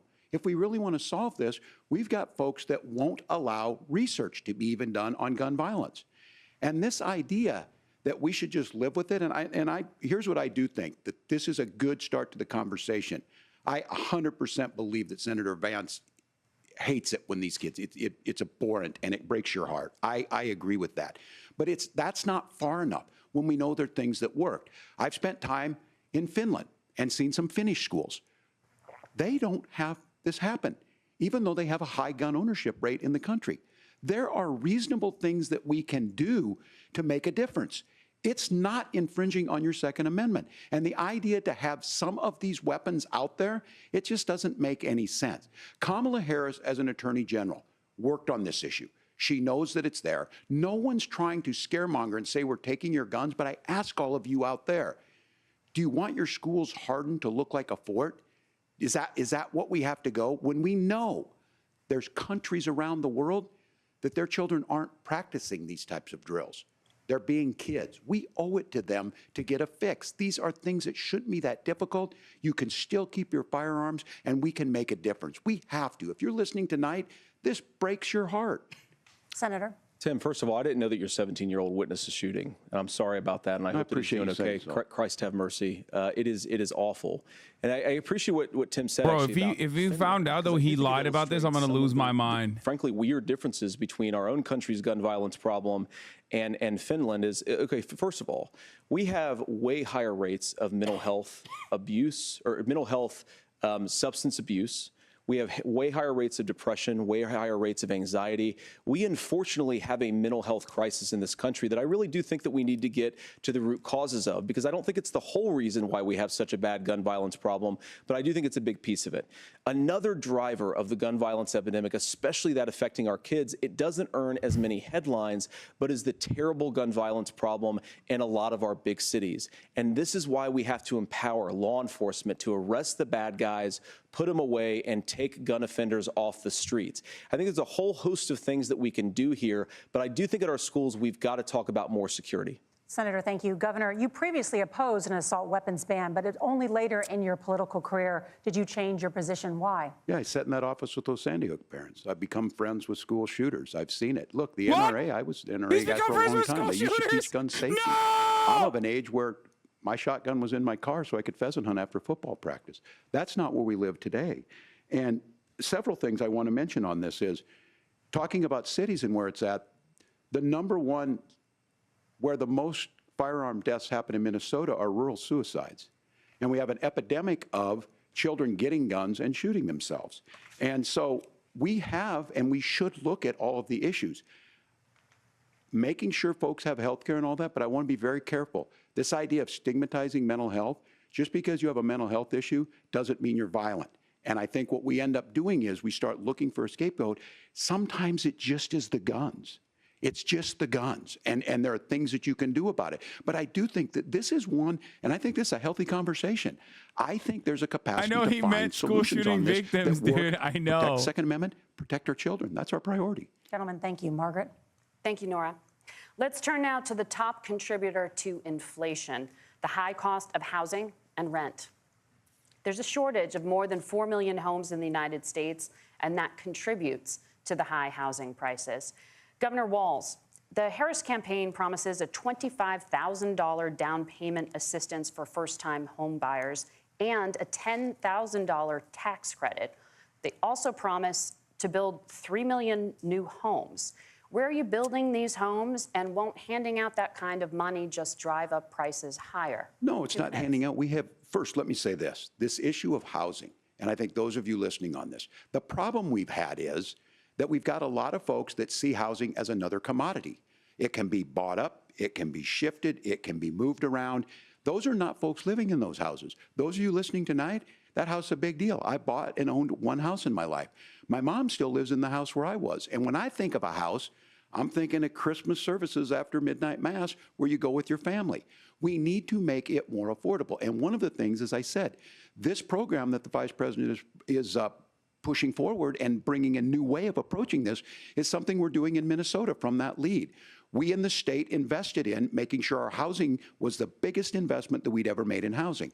It starts to make it easier. We cut some of the red tape. Local folks, look, we can't do it at the federal level, but local folks make it easier to build those homes. And then that down payment assistance. I can tell all of you out there, one of the, certainly for me, using the GI Bill was one thing, but a veteran's home loan, the big thing about a veteran's home loan is you don't have to pay the down payment. Those are things that make it there. Now, look, you're going to pay it back, and you're going to pay your mortgage. Those are things that we know in the long run, the appreciated value, the generational wealth that's created from it. And I will give Minneapolis an example. Minneapolis is the one city where we've seen the lowest inflation rates. We've seen a 12% increase in stock because we've put some of these things in, and we're implementing a state program to make sure we give some of that down payment assistance. We get it back from people because here's what we know. People with stable housing end up with stable jobs. People with stable housing have their kids able to get to school. All of those things in the long run end up saving our money. And that's the thing that I think we should be able to find some common ground in, but we can't blame immigrants for the only reason. That's not the case that's happening in many cities. The fact of the matter is that we don't have enough naturally affordable housing, but we can make sure that the government's there to help kickstart it, create that base. Governor, your time is up. Senator Vance, as far as your campaign's position, the promise is to seize federal lands to build homes, remove regulation, provide tax breaks, and cut back on immigration, which you say pushes up prices. Where are you going to build all the new homes you're promising, and what part of any of this plan will... Our housing policy for the Republican Party is just Hitler. Like, just straight Adolf Hitler. Tim just said something that I agree with. We don't want to blame immigrants for higher housing prices, but we do want to blame Kamala Harris for letting in millions of illegal aliens into this country, which does drive up costs, Tim. 25 million illegal aliens competing with Americans for scarce homes is one of the most significant drivers of home prices in the country. It's why we have massive increases in home prices that have happened right alongside massive increases in illegal alien populations under Kamala Harris's leadership. Now, Tim just mentioned a bunch of ideas. Now, some of those ideas I actually think are halfway decent, and some of them I disagree with. But the most important thing here is Kamala Harris is not running as a newcomer to politics. She is the sitting vice president. If she wants to enact all of these policies to make housing more affordable, I invite her to use the office that the American people already gave her, not sit around and campaign and do nothing while Americans find the American dream of homeownership completely unaffordable. Now, you asked, Margaret, what would immediately change the equation for American citizens? If you lower energy prices, as Donald Trump says, drill, baby, drill, one of the biggest drivers of housing costs aside from illegal immigration is, think about it, if a truck driver's paying 40% more for diesel, then the lumber he's delivering to the job site to build the house is also going to become a lot more expensive. If we open up American energy, you will get immediate pricing relief for American citizens, not, by the way, just in housing, but in a whole host of other economic goods, too. Senator Vance, you still have 23 seconds there. Do you want to answer? Can I have it? Governor, we will get to you in a moment. But, Senator, where are you going to seize the federal lands? Can you clarify? Well, what Donald Trump has said is we have a lot of federal lands that aren't being used for anything. They're not being used for national park. They're not being used, and they could be places where we build a lot of housing. And I do think that we should be opening up building in this country. We have a lot of land that could be used. We have a lot of Americans that need homes. We should be kicking out illegal immigrants who are competing for those homes, and we should be building more homes for the American citizens who deserve to be here. Senator, your time is up. Governor, I do want to let you respond to the allegation that the vice president is letting in Well, of course, that's not true. And again, you have the facts. I guess we agreed not to fact check. I'll check it. That, look, crossings are down compared to when Donald Trump left office. But it's, again, blaming and not trying to find a solution. It's not the crossings. I was going to ask on this question. Are we going to drill and build houses in the same federal land? It's not the fucking and I think border when people crossings. hear federal lands, these are really important pieces of land. Now, Minnesota doesn't have a lot of federal lands. I know in the western part of the countries we do. There's not a lot of federal lands in and around Minneapolis, for example. So the issue is I don't understand the federal lands issue unless we see this, and I worry about this as someone who cares deeply about our national parks and our federal lands. Look, Minnesota, We protect these things. We've got about 20% of the world's fresh water. These lands protect. They're there for a reason. They belong to all of us. But again, this is when you view housing and you view these things as commodities. Like, there's a chance to make money here. Let's take this federal land and let's sell it to people for that. I think there's better ways to do this. We've seen it in Minnesota. We're able to refurbish some of these houses. We're able to make some investments. That gets people in. And I'm still on the fact on this. Economists, Senator Vance, you said you don't like the economists. Which economists are saying that it is immigrants that's adding to the cost? Governor, your time is up. But Senator, on that point, I'd like for you to clarify. There are many contributing factors to high housing costs. What evidence do you have that migrants are part of this problem? Well, there's a Federal Reserve study that we're happy to share after the debate. We'll put it up on social media, actually, that really drills down on the connection between increased levels of migration, especially illegal immigration, and higher housing prices. Now, of course, Margaret, that's not the entire driver of higher housing prices. It's also the regulatory regime of Kamala Harris. Look, we are a country of builders. We're a country of doers. We're a country of explorers. But we increasingly have a federal administration that makes it harder to develop our resources, makes it harder to build things, and wants to throw people in jail for not doing everything exactly as Kamala Harris says they have to do. And what that means is that you have a lot of people who would love to build homes who aren't able to build homes. I actually agree with Tim Walz. We should get out of this idea of housing as a commodity. But the thing that has most turned housing into a commodity is giving it away to millions upon millions of people who have no legal right to be here. What are the federal regulations? I deal with this as a governor. You can very quickly reply. I'm sorry. I get this as a governor, and I don't necessarily disagree with that in some cases, many of those are local, many of them are state. I don't know which ones are federal, but I think whenever we talk regulations, people think they can get rid of them. I think you want to be able to get out of your house in a fire. I think you want to make sure that it's fireproof and those types of things. So which are the regulations? Because the vice president's not responsible for those. Congress writes those. Governor, thank you. Gentlemen, we have a lot to get to. You're passionate about the housing crisis, I can tell. But Nora? Thank you. One of the top problems facing Americans is the high cost of health care. Senator Vance, at the last presidential debate, former President Trump was asked about replacing the Affordable Care Act. In response, he said, "I have concepts of a plan." Since then, Senator, you've talked about changing how chronically ill Americans get health insurance. Can you explain how that would work? And can you guarantee that Americans with pre-existing conditions won't pay more? I'll give you 2 minutes. Well, of course, we're going to cover Americans with pre-existing conditions. In fact, a lot of my family members have gotten health care. I believe, members of my family actually got private health insurance, at least for the first time, switched off of Medicaid onto private insurance for the first time under Donald Trump's leadership. And I think that, a lot of people have criticized this concepts of a plan remark. Look, it's very simple common sense. I think as Tim Walz knows from 12 years in Congress, you're not going to propose a 900-page bill standing on a debate stage. It would bore everybody to tears, and it wouldn't actually mean anything because part of this is the give and take of bipartisan negotiation. Now, when Donald Trump was actually president, and again, he has a record to be proud of, prescription drugs fell in 2018 for the first time in a very long time. Under Kamala Harris's leadership, prescription drugs are up about 7%. Under Donald Trump's entire 4 years, they were up about 1.5%. He introduced pricing transparency. Think about healthcare. You go into a hospital, you try to buy something, and nobody knows what it actually costs. That price transparency will actually give American consumers a little bit more choice and will also drive down costs.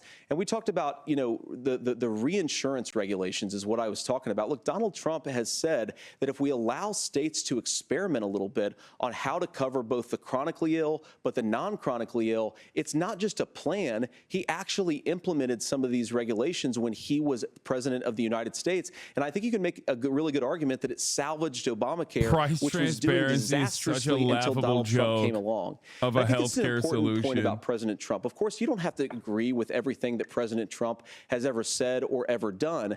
But when Obamacare was crushing under the weight of its own regulatory burden and healthcare costs, Donald Trump could have destroyed the program. Instead, he worked in a bipartisan way to ensure that Americans had access to affordable care. It's not perfect, of course, and there's so much more that we can do. But I think that Donald Trump has earned the right to put in place some better healthcare policies. He's earned it because he did it successfully the first time. Governor? All right, here's where being an old guy gives you some history.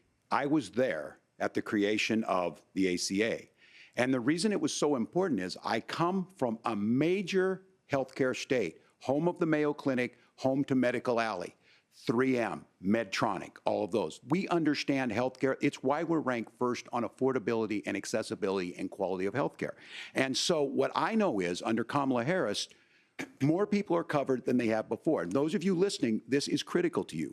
Now, Donald Trump all of a sudden wants to. Go back and remember this. He ran on the first thing he was going to do on day one was to repeal Obamacare. On day one, he tried to sign an executive order to repeal the ACA. He signed on to a lawsuit to repeal the ACA, but lost at the Supreme Court. And he would have repealed the ACA had it not been for the courage of John McCain to save that bill. Now, fast forward, what that means to you is you lose your pre-existing conditions. If you're sitting at home and you got asthma, too bad. If you're a woman, probably not. Broke your foot during football, might kick you out. Your kids get kicked out when they're 26. Kamala Harris negotiated drug prices for the first time with Medicare. We have 10 drugs that will come online, the most common ones that'll be there. But look, this issue, and when Donald Trump said, I've got a concept of a plan, it cracked me up as a fourth grade teacher because my kids would have never given me that. But what Senator Vance just explained might be worse than a concept, because what he explained is pre-Obamacare. And I'll make this as simple as possible because I have done this for a long time. What they're saying is, if you're healthy, why should you be paying more? So what they're going to do is let insurance companies pick who they insure, because guess what happens? You pay your premium, it's not much. They figure they're not going to have to pay out to you. But those of you a little older, gray, got cancer, you're going to get kicked out of it. That's why the system didn't work. Kamala Harris will protect and enhance the ACA.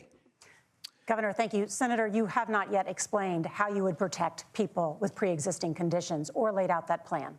Well, look, we currently have laws and regulations in place right now that protect people with pre-existing conditions. We want to keep those regulations in place, but we also want to make the health insurance marketplace function a little bit better.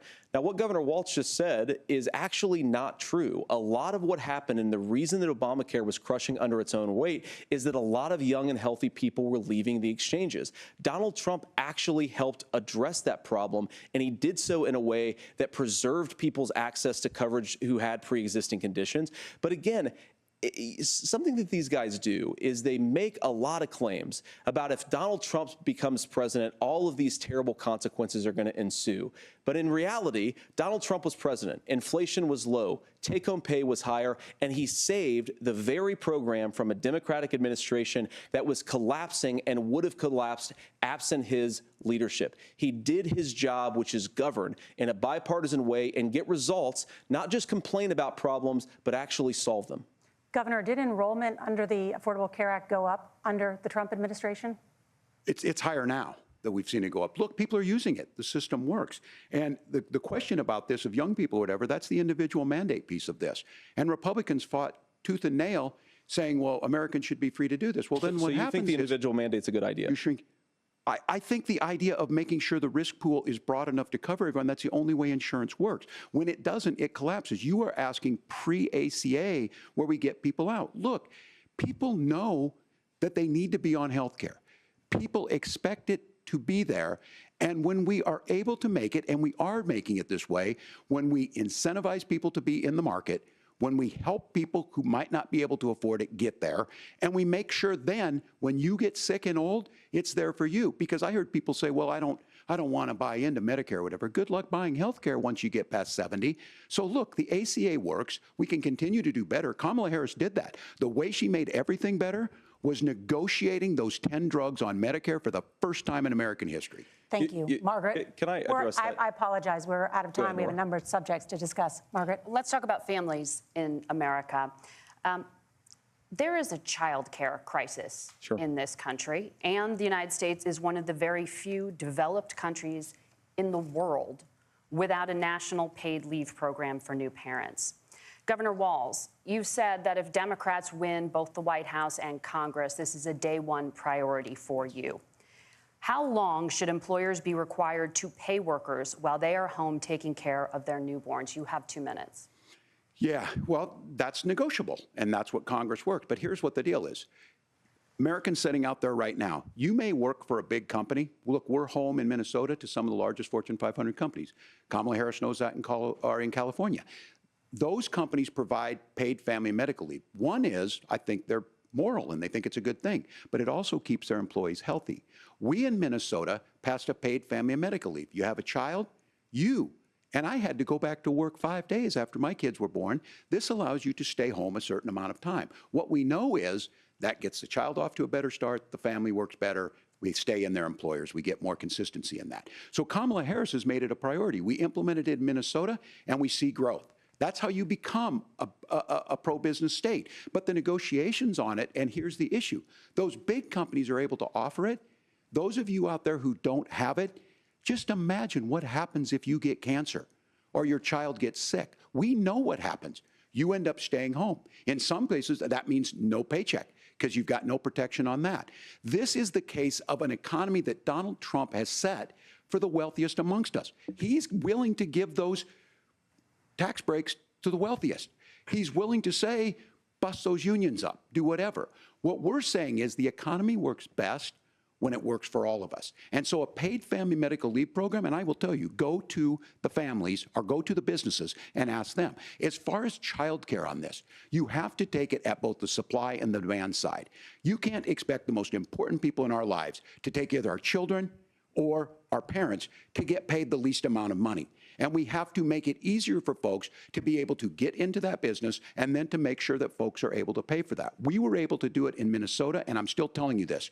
We were listed as the best state. We're still in crisis on this. A federal program of paid family and medical leave and help with this will enhance our workforce, enhance our families, and make it easier to have the children that you want. Governor, your time is up. Senator, do you support a national paid leave program? And if so, for how long should employers be mandated to get the pay fuck their back to employees work, while they bitch. are home taking care of their newborn? Get back to You have work! 2 minutes. Yeah, well, first of all, Margaret, a number of my Republican colleagues and some Democrats, too, have worked on this issue. And I think there is a bipartisan solution here because a lot of us care about this issue. I mean, look, I speak from this very personally because I'm married to a beautiful woman who is an incredible mother to our 3 beautiful kids, but is also a very, very brilliant corporate litigator. And I'm so proud of her. But being a working mom, even for somebody with all of the advantages of my wife, is extraordinarily difficult.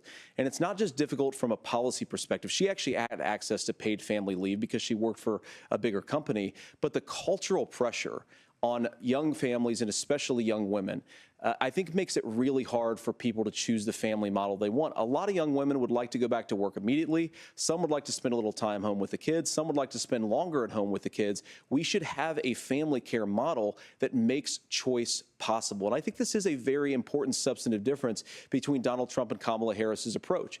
I mean, look, if you look at the federal programs that we have that support paid family leave right now, the Community Development Block Grant, and there's another block grant program that spends a lot of money from the federal government.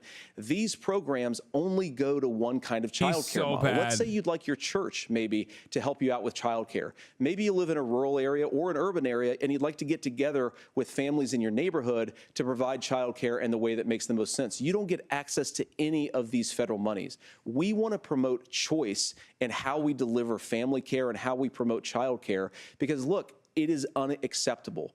And, you know, of course, Tim and I have been on the campaign trail a lot the past 7 or 8 weeks. And one of the biggest complaints I hear from young families is people who feel like they don't have options, like they're choosing between going to work or taking care for their kids. That is an incredible burden to put on American families. We're the only country that does it. I think we could do a heck of a lot better.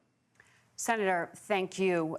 You have also said, Senator Vance, many things about the American family. The Federal Reserve says parents will spend nearly as much on child care as they do on housing each month. By the way, moderators have been carrying this for Walz. President Trump recently said, as much as child care is talked about as being expensive, it's relatively speaking not very expensive compared to the kinds of numbers we'll be taking in. Is President Trump committed to the $5,000 per child tax credit that you have described? You have 1 minute.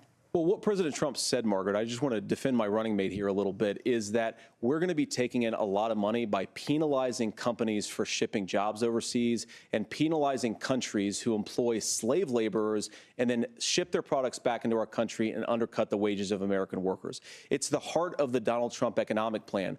Cut taxes for American workers and American families. Cut taxes for businesses that are hiring and building companies in the United States of America, but penalize companies and countries that are shipping jobs overseas. That's the heart of the economic proposal.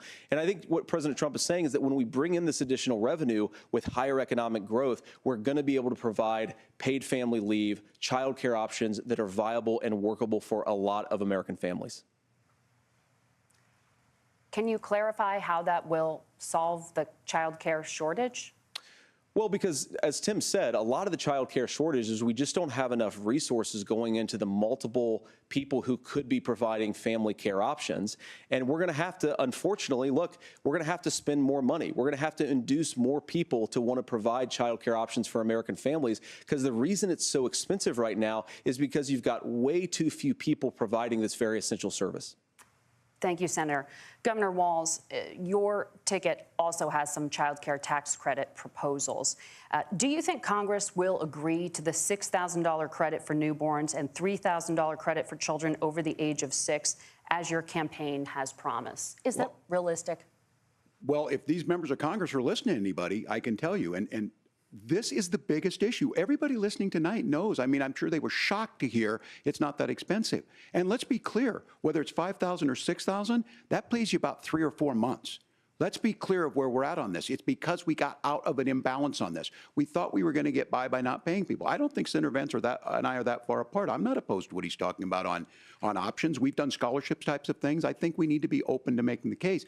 But the issue here is, the question you asked is, you're not going to pay for it with these tariffs. That's just adding another $4,000 on the family and taking less. So not only do they not get the money to pay for that, they're $4,000 in the hole. That's Wharton School. That's his alma mater. And so I think the issue here is, those members of Congress, I can't believe they're not. When I go to businesses, sure, they'll talk about taxes sometime, but they will lead with childcare and they will lead with housing, because we know the problem is, especially in a state like Minnesota, we need more workers because our economy's growing, but we need the workforce. Governor, thank you. We need to move on. Nora? Let's talk about the state of democracy, the top issue for Americans after the economy and inflation. After the 2020 election, President Trump's campaign and others filed 62 lawsuits contesting the results. Judges, including those appointed by President Trump and other Republican presidents, looked at the evidence and said there was no widespread fraud. The governors of every state in the nation, Republicans and Democrats, certified the 2020 election results and sent a legal slate of electors to Congress for January 6th. Senator Vance, you have said you would not have certified the last presidential election and would have asked the states to submit alternative electors. That has been called unconstitutional and illegal. Would you again seek to challenge this year's election results, even if every governor certifies the results? I'll give you 2 minutes. Well, Nora, first of all, I think that we're focused on the future. We need to figure out how to solve the inflation crisis caused by Kamala Harris's policies, make housing affordable, make groceries affordable, and that's what we're focused on. But I want to answer your question because you did ask it. Look, what President Trump has said is that there were problems in 2020, and my own belief is that we should fight about those issues, debate those issues peacefully in the public square, and that's all I've said, and that's all that Donald Trump has said. Remember, he said that on January the 6th, the protesters ought to protest peacefully. And on January the 20th, what happened? Joe Biden became the president. Donald Trump left the White House. And now, of course, unfortunately, we have all of the negative policies that have come from the Harris-Biden administration. I believe that we actually do have a threat to democracy in this country, but unfortunately, it's not the threat to democracy that Kamala Harris. He's like, they should have let it happen. It is the threat so that of Joe Biden could have ruined the It's country. Great Americans answer, sir. Thank you. Casting aside lifelong friendships because of disagreements over politics. It's big technology companies silencing their fellow citizens, and it's Kamala Harris saying that rather than debate and persuade her fellow Americans, she'd like to censor people who engage in misinformation. I think that is a much bigger threat to democracy democracy than anything that we've seen in this country in the last 4 years, in the last 40 years. Now, I'm really proud, especially given that I was raised by two lifelong blue-collar Democrats, to have the endorsement of Bobby Kennedy Jr. and Tulsi Gabbard, lifelong leaders in the Democratic coalition. And of course, they don't agree with me and Donald Trump. Lifelong leader in the Democratic coalition. We don't have to agree on every issue, but we're united behind a basic American First Amendment principle that we ought to debate our differences. Almost 1 million people watching the fucking debate coverage. We ought to try to persuade our fellow Americans. Kamala Harris is engaged in censorship at an industrial scale. She did it during COVID. She's done it over a number of other issues, and that to me is a much bigger threat to democracy than what Donald Trump said when he said that protesters should peacefully protest on January the 6th. Governor? Well, I've enjoyed tonight's debate, and I think there was a lot of commonality here, and I'm sympathetic to misspeaking on things, and I think I might have with the senator. Me too, man. There's one though that this one is troubling to me, and I say that because I think we need to tell the story. Donald Trump refused to acknowledge this, and the fact is that I don't think we can be the frog in the pot and let the boiling water go up. He was very clear. I mean, he lost this election, and he said he didn't. 140 police officers were beaten at the Capitol that day. Some with the American flag, several later died. And it wasn't just in there. In Minnesota, a group gathered on the state capitol grounds in St. Paul and said, we're marching to the governor's residence and there may be casualties. The only person there was my son and his dog, who was rushed out crying by state police. That issue, and Mike Pence standing there as they were chanting, hang Mike Pence. Mike Pence made the right decision. So, Senator, it was adjudicated over and over and over. I worked with kids long enough to know, and I said as a football coach, sometimes you really want to win, but the democracy is bigger than winning an election. You shake hands, and then you try and do everything you can to help the other side win. That's what was at stake here. Now, the thing I'm most concerned about is the idea that imprisoning your political opponents, already laying the groundwork for people not accepting this. And a president's words matter. A president's words matter. People hear that. So I think this issue of settling our differences at the ballot box, shaking hands when we lose, being honest about it, but to deny what happened on January 6th, the first time in American history that a president or anyone tried to overturn a fair election and the peaceful transfer of power. And here we are 4 years later in the same boat. I will tell you this, that when this is over, we need to shake hands this election, and the winner needs to be the winner. This has got to stop. It's tearing our country apart. Margaret? Senator Vance, did you want to respond to that? Yeah, well, look, Tim, first of all, it's really rich for Democratic leaders to say that Donald Trump is a unique threat to democracy when he peacefully gave over power on January the 20th, as we have done for 250 years in this country. We are going to shake hands after this debate and after this election. And of course, I hope that we win, and I think we're going to win. But if Tim Walz is the next vice president, he'll have my prayers, he'll have my best wishes, and he'll have my help whenever he wants it. But we have to remember that for years in this country, Democrats protested the results of elections. Hillary Clinton in 2016 said that Donald Trump had the election stolen by Vladimir Putin because the Russians bought like $500,000 worth of Facebook ads. This has been going on for a long time. And if we want to say that we need to respect the results of the election, I'm on board. But if we want to say, as Tim Walz is saying, that this is just a problem that Republicans have had, I don't buy that. Governor. January 6th was not Facebook ads. And I think a revisionist history on this. Look, I don't understand how we got to this point. But the issue was that happened. So boring. Donald Trump can do it. And all of us say there's no place for this. I liked it. I want more January 6s. It was funny. Censorship to stop Give it up. From doing Give it up. to kill someone. We need more January 6s. It was very funny, objectively. Censorship is book banning. We've seen that. We've seen that brought up. I just think for everyone tonight, and I'm going to thank Senator Vance. I think this is the conversation they want to hear. And I think there's a lot of agreement, but this is one that we are miles apart on. This was a threat to our democracy in a way that we had not seen. And it manifested itself because of Donald Trump's inability to say, is your second 821? No. He didn't lose the election. I would just ask that. No, it's not. Did he lose the 2020 election? a bunch of fucking fat Republicans trying to climb over the Capitol wall, speaking their mind in the wake to of do the what? Take photos COVID and poop situation. inside of Nancy Pelosi's office? That is a damning non-answer. It's a damning non-answer. It was for you to not objectively talk funny. about Sorry. censorship. Obviously, Donald Trump and I think that there were problems in 2020. We've talked about it. I'm happy to talk about it. A lot of you are liars. But you guys attack us. You are lying to for yourselves not if you think in that wasn't democracy. fucking the most hilarious. Sacred right under the United States democracy is the First Amendment. You yourself have said there's no First Amendment right to misinformation. Kamala Harris wants to use the power of government and big tech to silence people from speaking their minds. That is a threat to democracy that will long outlive this present political moment. I would like Democrats and Republicans to both reject censorship. Let's persuade one another. Let's argue about ideas, and then let's come together afterwards. You can't yell fire in a crowded theater. That's the test. That's the Supreme Court test. Tim, fire in a crowded theater. You guys wanted to kick people off of Facebook for saying that toddlers shouldn't wear masks. Senator, the governor does have the floor. Fire in a crowded theater. That is criticizing the Why policies are you of the apologizing? government, which is the right of every American. You have Senator, the the floor. governor does have the floor for 1 minute to You respond have to the you. floor, Tim, you fucking pussy! I don't run Facebook. You What were I a do know goddamn is veteran I see for a 24 candidate out there fucking who years. refused, and now again, Have and this, some I'm pretty fucking shocked by backbone. this. He lost the election. This is not a debate. It's not anything anywhere other than in Donald Trump's world. Minnesotans are literally spiritually Canadian. Made that decision to certify that election. That's why Mike Pence isn't on this stage. What I'm concerned about is, where is the firewall with Donald Trump? Where is the firewall if he knows he could do anything, including taking an election, and his vice president's not going to stand to it? That's what we're asking you, America. Will you stand up?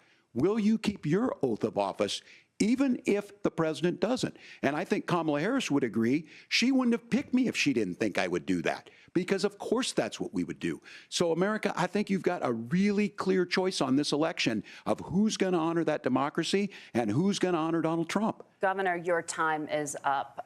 Thank you, gentlemen. We will be right back with both of our candidates. The CBS this News debate Vice Presidential In the midst of yelling, he literally just addressed the elephants in the room. Pence is not there. I mean, look, dude, look. This debate is mid, okay? I know when, when the dust settles, everyone will make up their minds, but it's just such an ass debate. Luckily for the Democrats who really care about Kamala Harris winning, let's be real, it's not all that consequential.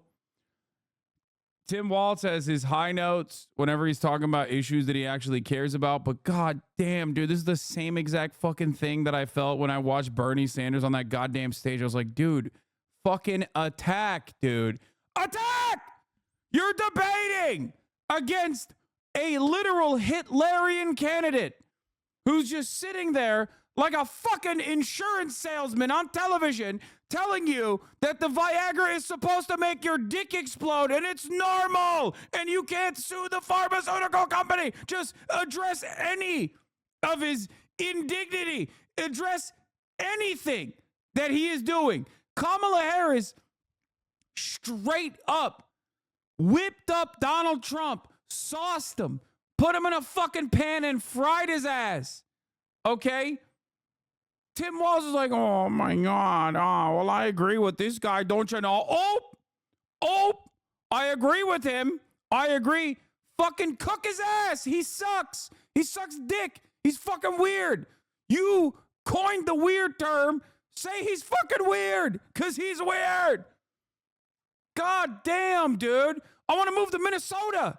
He's talked more about how sick Minnesota is. I'm over here looking at fucking house prices in Minnesota. I'm like, do I move there? Seems pretty good to me. Seems like a great place to live. Great governor. The fuck? Oh my God, dude. Oh my God. On the aesthetic front, it is like mind-boggling. It is mind-boggling. It's crazy. Okay. I guess the hope is that like Americans will see that Tim Walz is like a fucking normal guy, even though I think he destroyed that normal guy sentiment with the most important part of the debate, which is the first fucking answer to Israel. Like he came across Israel on border both of those issues, when everyone was locked in, he came across like a fucking, empty suit. And now he comes across like a real human being. But the unfortunate problem is, when he comes across like a human being, he's still too fucking docile. Oh. God damn. I do think that this man has been defanged in general. It's just so bad. It literally feels like they are just like, yeah, we hate our presidential candidates. Like, why don't we just run together?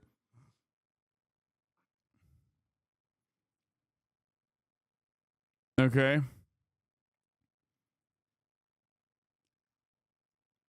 Look at what Trump just retweeted. What did he retweet? My daughter was killed in the Parkland shooting. It's abhorrent that Tim Walz has befriended school shooters, disqualifying. Come on, dog. Are you insane? What the? Wait, is this the one guy who whose daughter died in Parkland, but then was like literally the one guy whose daughter died in Parkland, but thought that it was like fake? That's the guy, right? It's the one crazy one. Okay, yeah, that makes sense.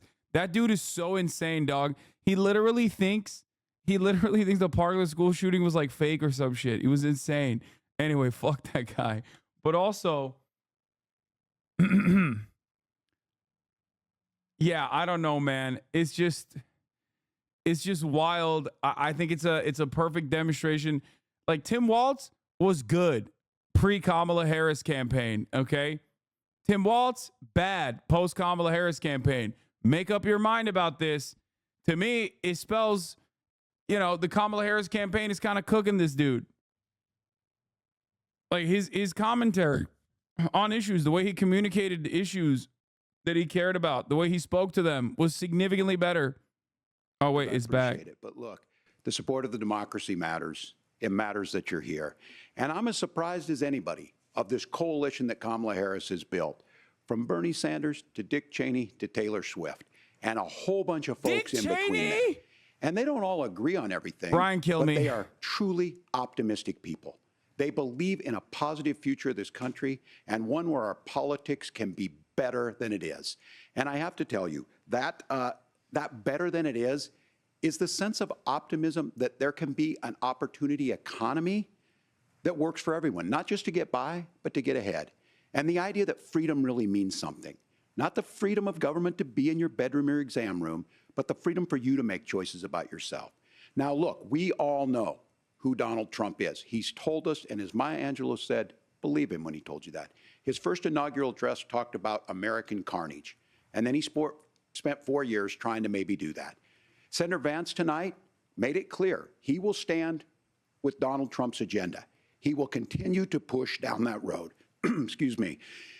Kamala Harris gives us a different option. Now, I'll have to tell you, I'm going to be careful about the quotes, but there's one that Senator Vance said that does resonate with me. He said, Donald Trump makes the people I care about afraid. A lot of America feels that way. We don't need to be afraid. Franklin Roosevelt was right. All we have to fear is fear itself. Kamala Harris is bringing us a new way forward. She's bringing us a politics of joy. She's bringing real solutions to the middle class, and she's centering you at the heart of that. All the while asking everyone, join this movement, make your voices heard. Let's look for a new day where everybody gets that opportunity and everybody gets a chance to thrive. I humbly ask for your vote on November 5th for Kamala Harris. Governor Walz, thank you. Senator Vance, your closing statement. Well, I want to thank Governor Walz, you folks at CBS, and of course the American people for tuning in this evening. And one of the issues we didn't talk about was energy. And I remember when I was being raised by my grandmother, when she didn't have enough money to turn on the heat some nights because Ohio gets pretty cold at night and because money was often very tight. And I believe, as a person who wants to be your next vice president, that we are a rich and prosperous enough country where every American, whether they're rich or poor, ought to be able to turn on their heat in the middle of a cold winter night. That's gotten more difficult thanks to Kamala Harris's energy policies. I believe that whether you're rich or poor, you ought to be able to afford a nice meal for your family. That's gotten harder because of Kamala Harris's policies. I believe that whether you're rich or poor, you ought to be able to afford to buy a house. You ought to be able to live in safe neighborhoods. You ought to not have your communities flooded with fentanyl. And that, too, has gotten harder with because of Kamala Harris's policies. Now, I've been in politics long enough to do what Kamala Harris does when she stands before the American people and says that on day one, she's going to work on all these challenges I just listed. She's been the vice president for 3.5 years. Day one was 1,400 days ago, and her policies have made these problems worse. Now, I believe that we have the most beautiful country in the world. I meet people on the campaign trail who can't afford food, but have the grace and generosity to ask me how I'm doing and to tell me they're praying for my family. What that has taught me is that we have the greatest country, the most beautiful country, the most incredible people anywhere in the world. Give her money, but bro. They're not She's going to be dying. able to achieve their full dreams with the broken leadership that we have in Washington. They're not going to be able to live their American dream if we do the same thing that we've been doing for the last 3.5 years. We need change. We need a new direction. We need a president who has already done this once before and did it well. Please vote for Donald Trump. And whether you vote for me or vote for Tim Walz, I just want to say I'm so proud to be doing this, and I'm rooting for you. God bless you, and good night. Senator Vance, thank you.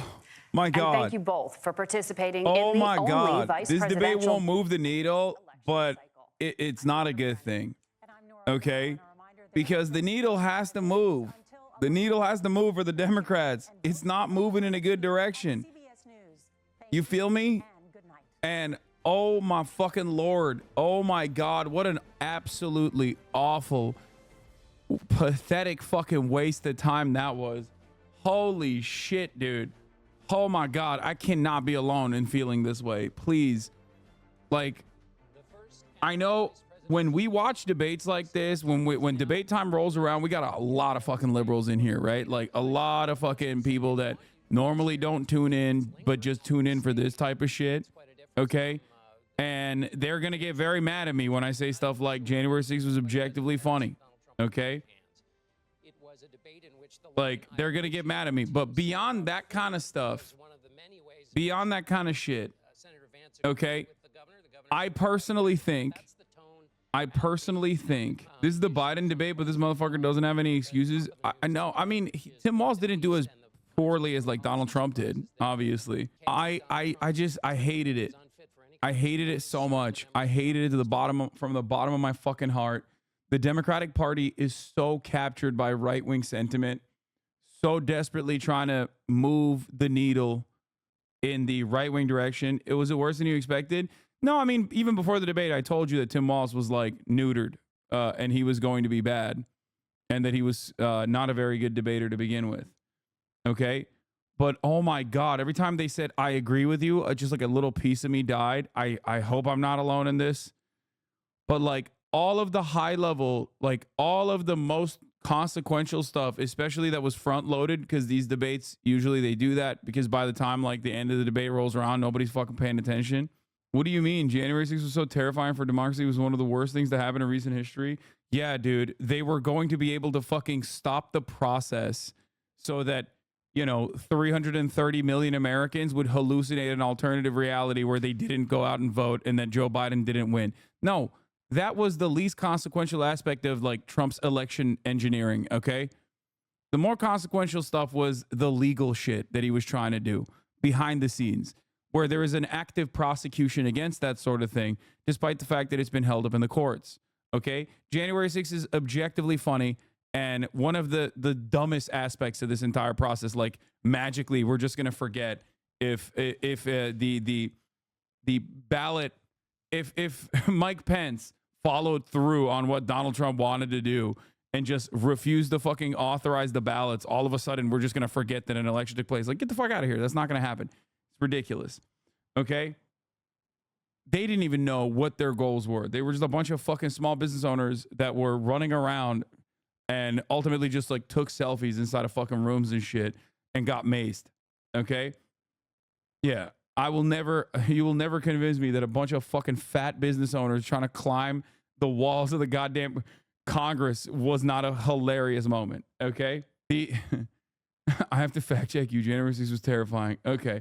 Anyway, like, But regardless, it's just the amount of fucking right-wing posturing,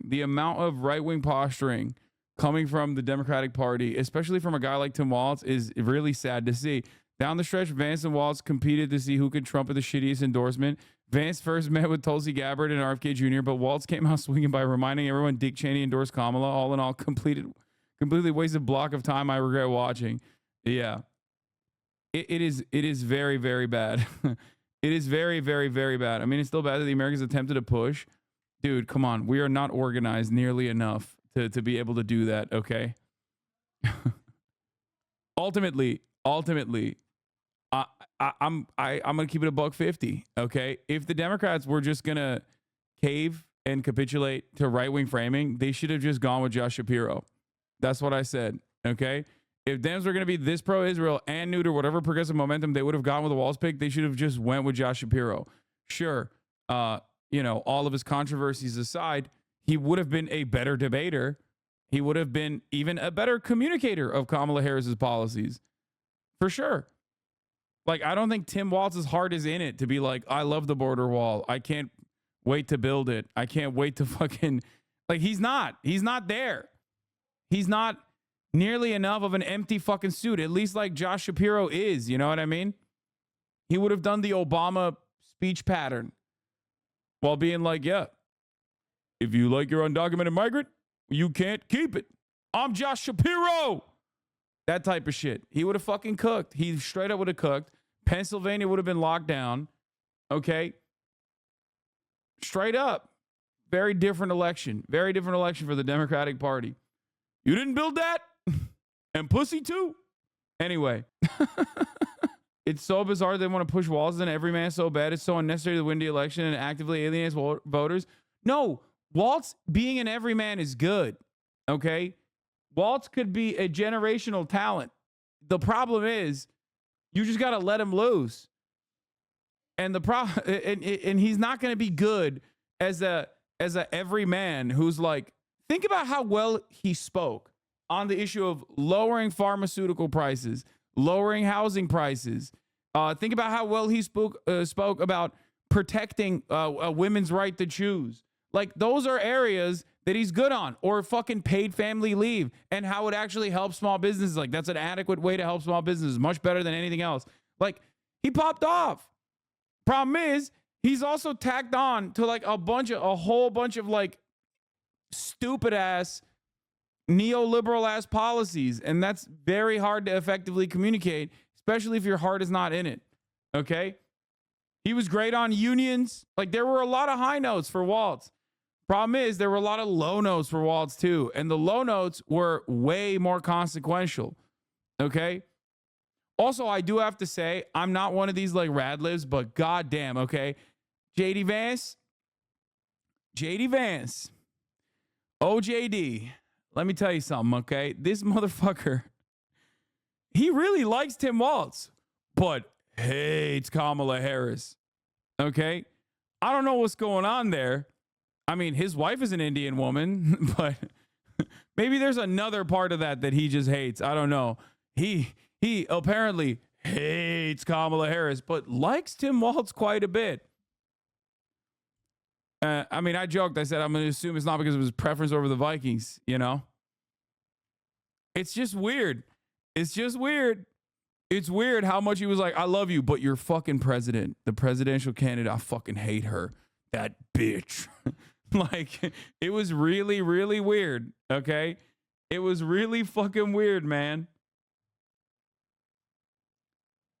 I kissed the debate. Can someone summarize? It sucked. Don't worry, you didn't miss anything. Oh. I felt like Kamala Harris hired Hillary Clinton's consultants in 2020. This election is convincing me that much more. I don't know. I just like, yeah. Oh, also, yeah, that was another wonderful part where Vance was like, January 6th wasn't bad. We should have finished the job. Look at how much worse things are because Donald Trump isn't the president.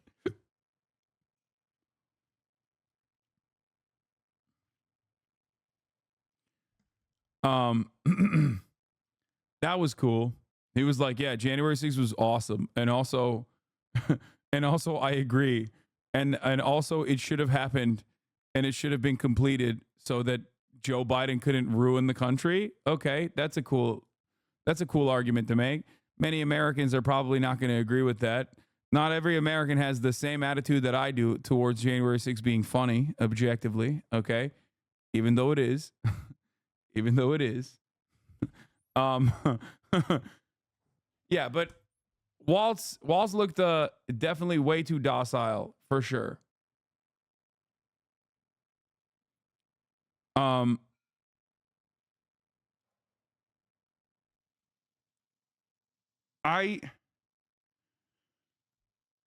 I don't know. I just I don't know why the Democrats are just so fucking bad at addressing Republican lies. Like, they do it all the time. It's not like Republicans are like, oh, out of nowhere, we just started lying. And then the Democrats are like, oh my God, I can't believe they lied. It's like they very consistently lie about the same shit.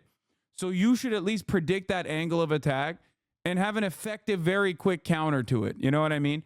One of the things that I routinely talk about on this broadcast, if you guys are new here, only watching for the elections or only watching for the debates, is the objective lie, the objective reality of what is going on in terms of like immigration being a burden on our economy. It's a falsehood, okay?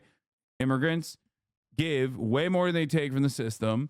Undocumented migrants in general are not responsible for more crimes than documented U.S. citizens are.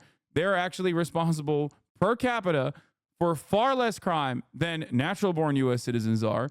So they're not necessarily a national security problem either. Like, one of the things that the Democrats have completely fucking capitulated and caved on, which Tim Walz didn't even push back on, which makes me go crazy. I want to claw my goddamn eyes out, is when he was like, oh yeah, fentanyl being trafficked across the border, who's going to fix it?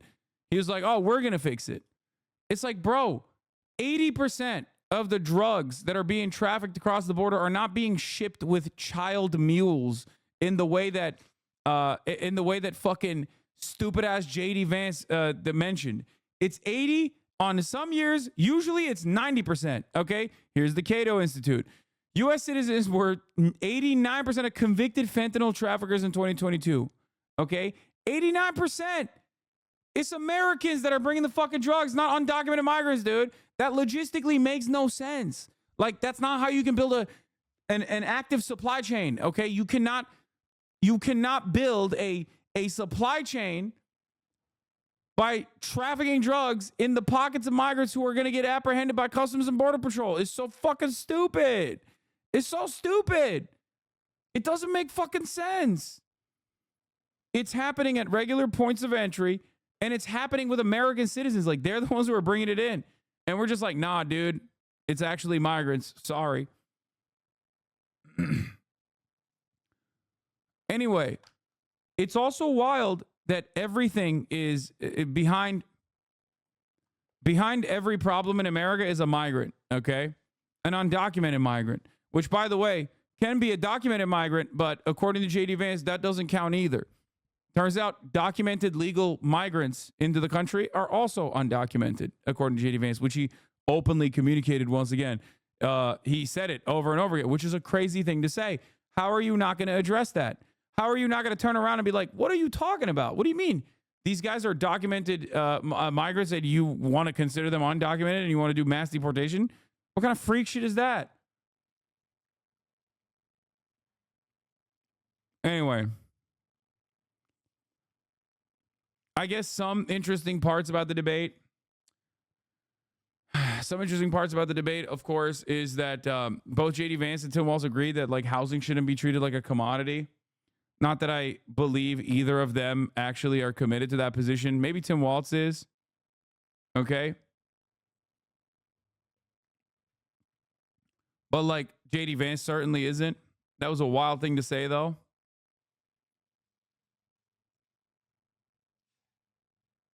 No documented immigrants in the U.S. abolish citizenship. I agree.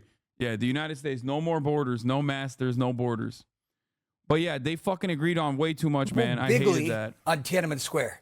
I mean, he was talking about riding a bike in Nebraska and the summers, and he went on and on and on. And he should have just said, look, I misspoke. I screwed up. I'm a human. Instead, he looked, he lied about that, and maybe people reminded him of his lies about in his time in uniform. And so that was bad. That's bad. I was. Just like I lied about the top of the hour ad break not coming. Just kidding. I never lied about that. It's coming for you right now at the top of the fucking hour, baby. Let's go. At the top of the hour, there's a streaming ad break. If you no longer want to see those ads, all you need to do is subscribe, which you can do for $6 or for free with a world heavyweight Twitch Prime. Twitch Primes are free, folks. Here's the streaming ad break now. You can also get gifted a sub if you're lucky. Harris people are thinking, maybe we should have picked Josh Shapiro. When you say 10 out of 10 and they're Velvet saying it too. Fist and so on, by the end of the debate, he was like the guy with like fleet gym shoes on running away from the question. He wouldn't answer the question about the election, couldn't because Donald Trump would not allow him to say that the election was legitimate. But on the health care issue, because I was there, I just want to tell you, the Affordable Care Act has meant so much to so many people. Donald Trump tried 60 times to kill it. Only John McCain saved it. When he couldn't kill it, he cut the budget for marketing of the ACA. He cut subsidies for the ACA. There were many ways in which he tried to strangle the ACA because he couldn't outright kill it. And he said in this campaign that he wanted to eliminate it still. So to hold him up as a champion, the guy who saved the Affordable Care Act, was perhaps the most disingenuous. God damn it. I need to hear that sweet Axel dick, dude. Come on. CNN. Where is this at? Let's hear what else is, where's the coverage? Where's the goddamn coverage? There wasn't a lot of hits landed. It was more just playing defense or sticking to the issues that he was trying to push forward on. And there were things he could have fact-checked him on. I was kind of stunned by the Obamacare that he let him get as far as he did on suggesting that Trump was the savior of it. I think that, to be honest, Tim Walz was a little in over his head tonight. I think his performance got better by the end of the night. The best moment, and unfortunately it's probably what the fewest voters are going to have seen, was the January 6th answer. That felt like the moment that he had kind of taken the bait on J.D. Vance being the nice guy and trying to be friendly with him. And in that moment, he's like, wait, this is somebody I don't trust. This is somebody who has lied about things. And he kind of found his bearings there. That was a moment Did someone send me the NBC live stream? I want to see some undecided voters say some of the dumbest things I've ever heard in my entire life, please. I'm the undecided voter, by the way, and I've decided, okay? Actually, I'm even more undecided now. Why am I undecided? Because I wanted to know who would be committed to Israel doing the first strike on Tehran, okay? Who will be the brave candidate, the brave administration that will allow Israel to do nuclear holocaust, okay? And now I'm even more undecided because both of them said yes to it. So now I'm even more undecided, which is why I'm writing in Biden, okay?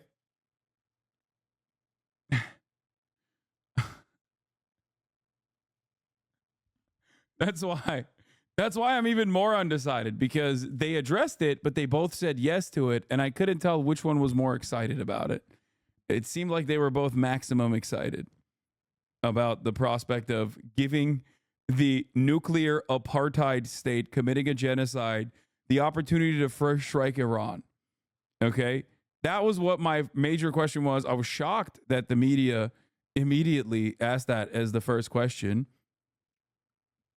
Vance and Walz face off in civil policy focused debate.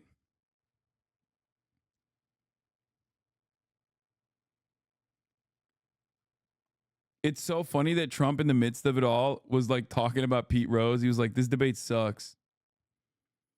The great Pete Rose just died. He was one of the most magnificent baseball players to ever play the game. He paid the price. Major League Baseball should not have allowed him into the Hall of Fame many years. Should have allowed him into the Hall of Fame many years ago. Do it now, before his funeral. This is the man that needs the nuclear launch codes, okay? Once again. Pete Rose was a pedophile, by the way. I didn't know that. I don't know anything about baseball.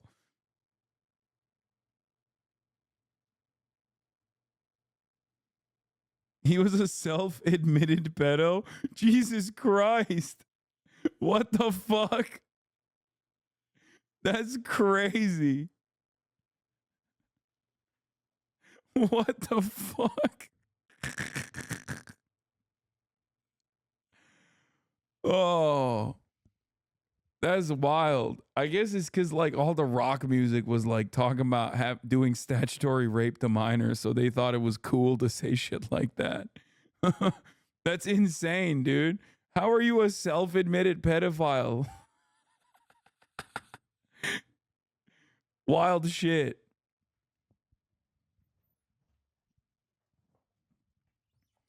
Yeah, he heard she was only 17, if you know what I mean. And he was like, I do know what you mean. I'm Pete Rose. And I agree with this message. I endorse it.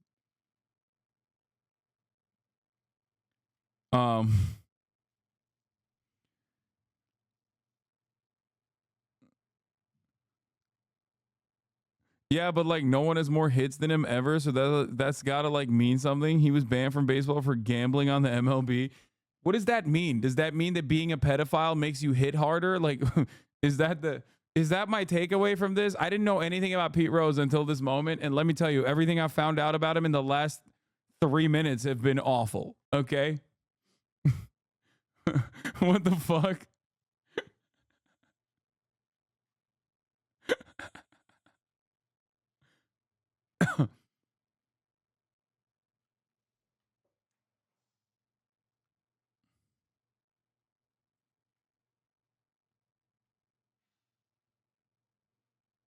Vance is on Fox News.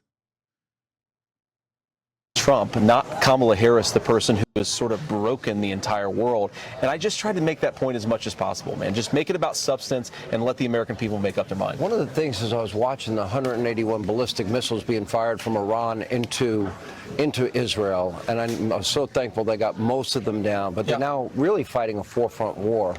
And I just know in the back of my mind that there is this radical anti-Israel, anti-Semitic even wing within the Democrat. I hate it, man. It's crazy. Israel about to have a 5-front war tomorrow when they fucking go to war with like Iraq or something. And it's again not Israel's fault. They have in their charter, they've stated over and over, they want to wipe Israel off the map.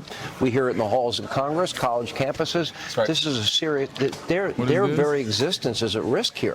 No, that's exactly right. And of course, not just their existence, but America's national security here. I mean, if Iran becomes a regional hegemon, it will have a nuclear weapon the next week. Right. That will seriously endanger the United States of America because the Iranians have shown they're clearly not rational.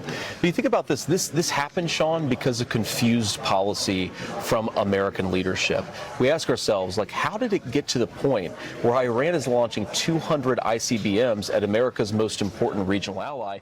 And the answer is because they don't actually know where Kamala Harris stands. Now, you talk about how they've cozied up to sort of this weird pro-Hamas wing within their own party. That's why, because the Ayatollah loves Kamala Harris. But it shows that confusion that comes out of that policy invites a lot of aggression, invites a lot of bad guys doing terrible things, and it also, Sean, motivates a lot of really stupid policy.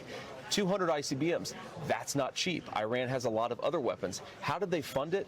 2 reasons, Sean. Number one, Kamala Harris went to war against the American energy sector that radically increased the amount of oil revenue. Yeah, like, these people are fucking so insane. It's just like the media is so at odds. The media is so at odds with like the popular sentiment expressed by the public on a regular basis, where they just straight up are like, no, Kamala Harris, like, she's not sufficiently pro-Israel. It's like, what do you want her to do? Execute a Palestinian child directly? Her administration is every day. Okay, every day. By the tens, if not hundreds. Okay, what else do you want? You know, Iran directly firing into Israel. And what should America's response be here?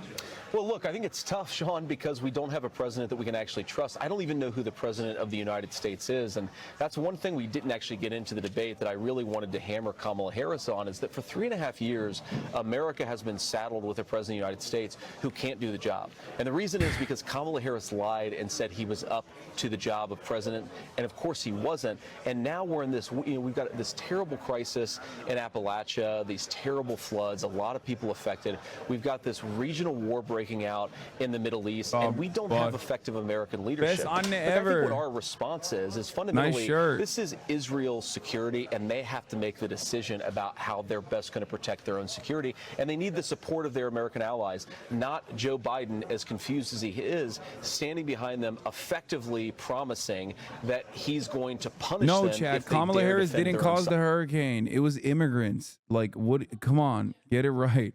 Kamala Harris caused everything bad because she brought the immigrants in who caused the hurricanes. A viable intelligence service. Duh. They're going to make their own decision about how to protect their sovereignty. I think our role here, support our friends, and also get back to some common sense foreign and economic policies so that we can be strong enough to respond to the next national security challenge. Let me ask you, you kept bringing up a point that I felt was very effective in this debate, and that is she's been vice president nearly 4 years. Yeah. And, you know, on day one, I'm going to fix inflation. On day one, I'm going to fix the border. On day one, I'm going to do this and that. And, you know, and Walz kept bringing up the issue of immigration. Yes. You brought up the 90-some-odd executive orders that they bragged about. That's right. But also for 3 years, they said the border is secure, and Harris wants to decriminalize illegal immigration, offer free food, housing, health care, education, sex change operations, amnesty on top of it. And we have all these unvetted illegal immigrants. Now, dozens of Americans have been murdered. I had the parents of two of them on last night, Rachel Morin's mom and Jocelyn Nungary. Many Americans have been raped, including children. We have other victims of violent crime, unvetted Harris Biden illegals. It's awful. It's atrocious. The cost is through the roof. And I think America understands it, but you also brought up other aspects, how it impacts education and the economy and housing and the high cost of housing. Look, man, so much of our problem is actually due to Kamala Harris's open border. You take 25 million illegal aliens. So take a small community. Let's say you've got a school district with 4,000 or 5,000 kids. Oh, dude, it's over. I mean, dude, we are so Omega Hitler at this point. This country is just bouldering towards Adolf. Okay, we are leaping. We are sprinting towards Adolf Hitler. Yeah, I saw the uncommitted voter for Israel. Trump? Hold on, we got to listen to this fucking guy. This is my guy. No, I didn't learn anything in this debate that kind of helped me reach a conclusion. I was really happy with both of their answers about Israel at the very beginning. For the record, I will say I'm convinced at this point that that's a op, okay? I think that the undecided voters that they place on these fucking panels is 100% an op, okay? I'm just going to say that. I'm just going to say that right now, okay? 100%. No, this is not a real person, okay? This is not a real undecided person, okay? Half the time we find out that they're not undecided at all, as a matter of fact, but like, I'm not even talking about that. I'm talking specifically. They bring people to say key issues, okay? Key issues that not the general public cares about. Key issues that the media wants to make it seem like the general public cares about, okay? Straight up. Straight the fuck up, okay?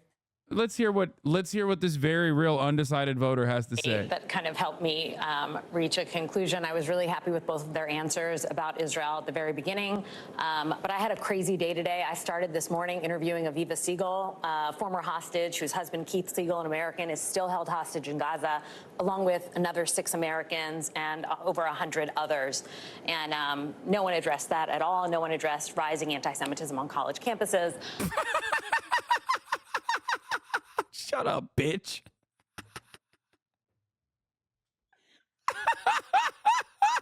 Get the fuck out of here. Come on, dude. Oh my God. Be fucking real, dude. Oh my God. She said nobody addressed the issue of rising anti-Semitism on college camp. Get the fuck out of here. Oh my God. Oh my God. Oh, fuck out of here, dude. Okay. Yeah. I'm a stevedore, and honestly, I'm a longshoreman. And one of my primary concerns is the rising issue of anti-Semitism on college campuses. if you ask the average American, they'd probably be like, we're not doing enough anti-Semitism. What the fuck are you talking about, dude? Literally. And I'm not even saying that about like Israel. They're just in general, as a standalone. Anti-Semitism is rising and Americans want more of it, okay? Completely removed from Israel. Pro-Israel, anti-Israel on both sides. Most Americans already have underlying anti-Semitic tendencies to begin with. Absolutely zero Americans are voting on the basis of anti-Semitism increasing on college campuses, okay? Jesus Christ. Oh my Lord, dude. Rising anti-Semitism on college campuses. I have more homework to do. Thanks. I'm afraid we're out of time. Thank you all.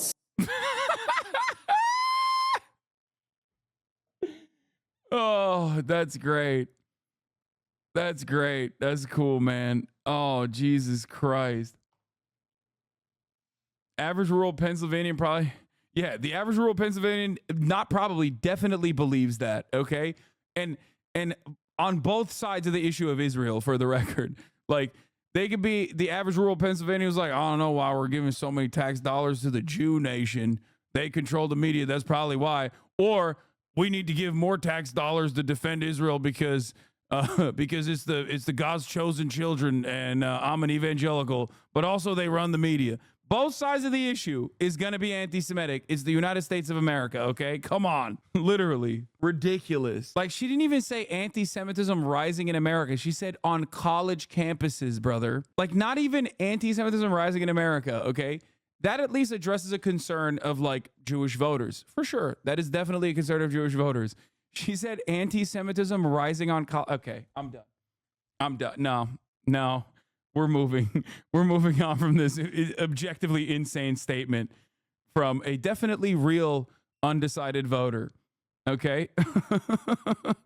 It's so many of the one key thing with like undecided voters that makes me feel like it's always an op is that they're always so right wing.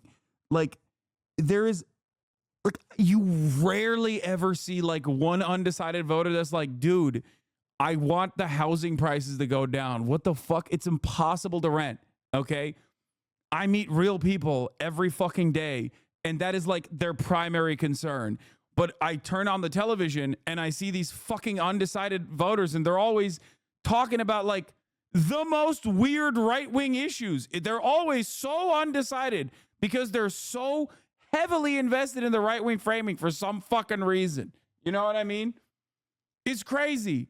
It's crazy. I don't know how they're just so always laser focused. NBC, CNN, no matter where you fucking tune into, every undecided voter is like literally just a Trump voter. Almost always. They're almost always just straight up fucking Trump voters, dude. It's wild. Meet Americans where they're at in the fucking real world. They come across like they're goddamn socialists when it comes to like their own economic struggles and how to address them. But turn on the TV and everyone's a goddamn small business owner who's like, we really got to fucking move on this stuff, you know? Really got to make sure that we lower the corporate tax rate a little bit further, am I right? And it's like, bitch, you own an HVAC business. Fuck you mean lower the corporate tax burden? What are you talking about? Oh my God. As a moderate myself, I find myself heavily concerned with asylum seekers and the way Vance described the illegal process of applying for citizenship and made me agree with the Republicans a little bit more now. What are you talking about? Look at comment history. What? As a moderate voter myself, thank you for covering the Hurricane Helene devastation. If you haven't seen covering the minor story in Tennessee about the CEO made the employees stay during the initial flooding, I think it would find it very interesting, especially since it ties. Wait, what do you mean? There is no illegal process, brother. What are you talking about? Unless you think the Customs and Border Patrol and the Department of Homeland Security is in the tank for fucking Kamala Harris and they secretly want a migrant invasion in the way that J.D. Vance is representing it, you should not believe anything he said. That application process is simply to streamline the applicants, okay? They look through and only give temporary protected citizenship status to migrants when they have a legal claim for asylum. Anyway, can you play the whole undecided panel section? Hopefully, we'll look at it tomorrow, most likely. It's one of my favorite parts of like these kinds of debate mania, the debate shit is like when you get to hear from like very obviously right-wing voters that they hand selected on a bunch of key issues that like average Americans definitely do not care about. Okay? Definitely do not care about. Every undecided voter is like, In 2016, I voted for Donald Trump. In 2020, I voted for Donald Trump. I'm an undecided voter. I'm voting for Donald Trump. It's like, well, bitch, why are you on the panel? You're not undecided. You are literally de-fucking-sided. You have decided with more conviction than like 70% of the Democratic electorate. Like, what are you talking about? Democratic Party voters are less decided than you, okay? They're still like, I don't know. The immigration stuff's kind of weird to me. I'm a Democrat, but I don't get it. Meanwhile, these motherfuckers are the ones that are getting like, it's like QAnon supporters that are like, you know, I do think that the Democrats are pedophilic vampires who are actually overtaking the government by the way of deep state and you know, doing targeted blackmail assassination campaigns and then cloning out the fucking candidates with like different versions of them that to make them more docile to communist sentiment. But also, I'm a little undecided on the issue. It's like, no, you're not. You're Ashley Babbitt. You got shot in the fucking head at the Capitol on January 6th, okay? You are Ashley Babbitt. You are not undecided. You have made your decision. What the fuck? Rest in peace, comrade. Ashley Babbitt. Ay, ay, ay. That was a Pittsburgh area bar, and there's been 2 alleged hate crime attacks on Jewish students at UPitt in 1 month, so that's why the anti-Semitism on college campus is being played up in local media. It's been a headache for Palestinian people in the area. Okay, regardless. Ridiculous. You bit my January 6th joke. How dare you? I didn't fucking see it. There's too many fucking chatters. How do you respond to Prezzo calling you out for your Twitter coverage of the debates? He's right, and he's funny, but he's also right. Can't take us on seriously with his armpit next to his tweets. He's correct. Ashley got to go to the Capitol and meet Ronald Reagan the same day. Correct. That's a twofer. Yeah, my clear takeaway from the debate, honestly, Walz in the debate. Yeah, no, he didn't go that far. But my takeaway from the debate is basically that you know, the vice president should just kiss. They should just kiss. I don't know why they just don't kiss. They should kiss more. They kissed already. Like, they spiritually kissed on stage. They sometimes even ideologically kissed on stage, but like, they should just physically kiss as well. You know, the real unity ticket. The real unity ticket is not RFK Jr. endorsing Joe Biden or Donald Trump and then Dick Cheney endorsing Kamala Harris. The real unity is JD Vance and Tim Walz kissing each other. And that's what I'm here for. Okay? God, I fucking hated. I hated that process. I just don't understand. I constantly find myself wondering, like, who is this for? It is not for me. It is never for me. Is it for you? I don't think so. I guess there's people out there. I don't know. This is appealing to. Oh, let's hear from this freaking nerd. He said it in an interview, and this is a direct quote. I certainly would like abortion to be illegal nationally. No caveats there. He added that he was, quote, sympathetic to the view that a national ban was necessary.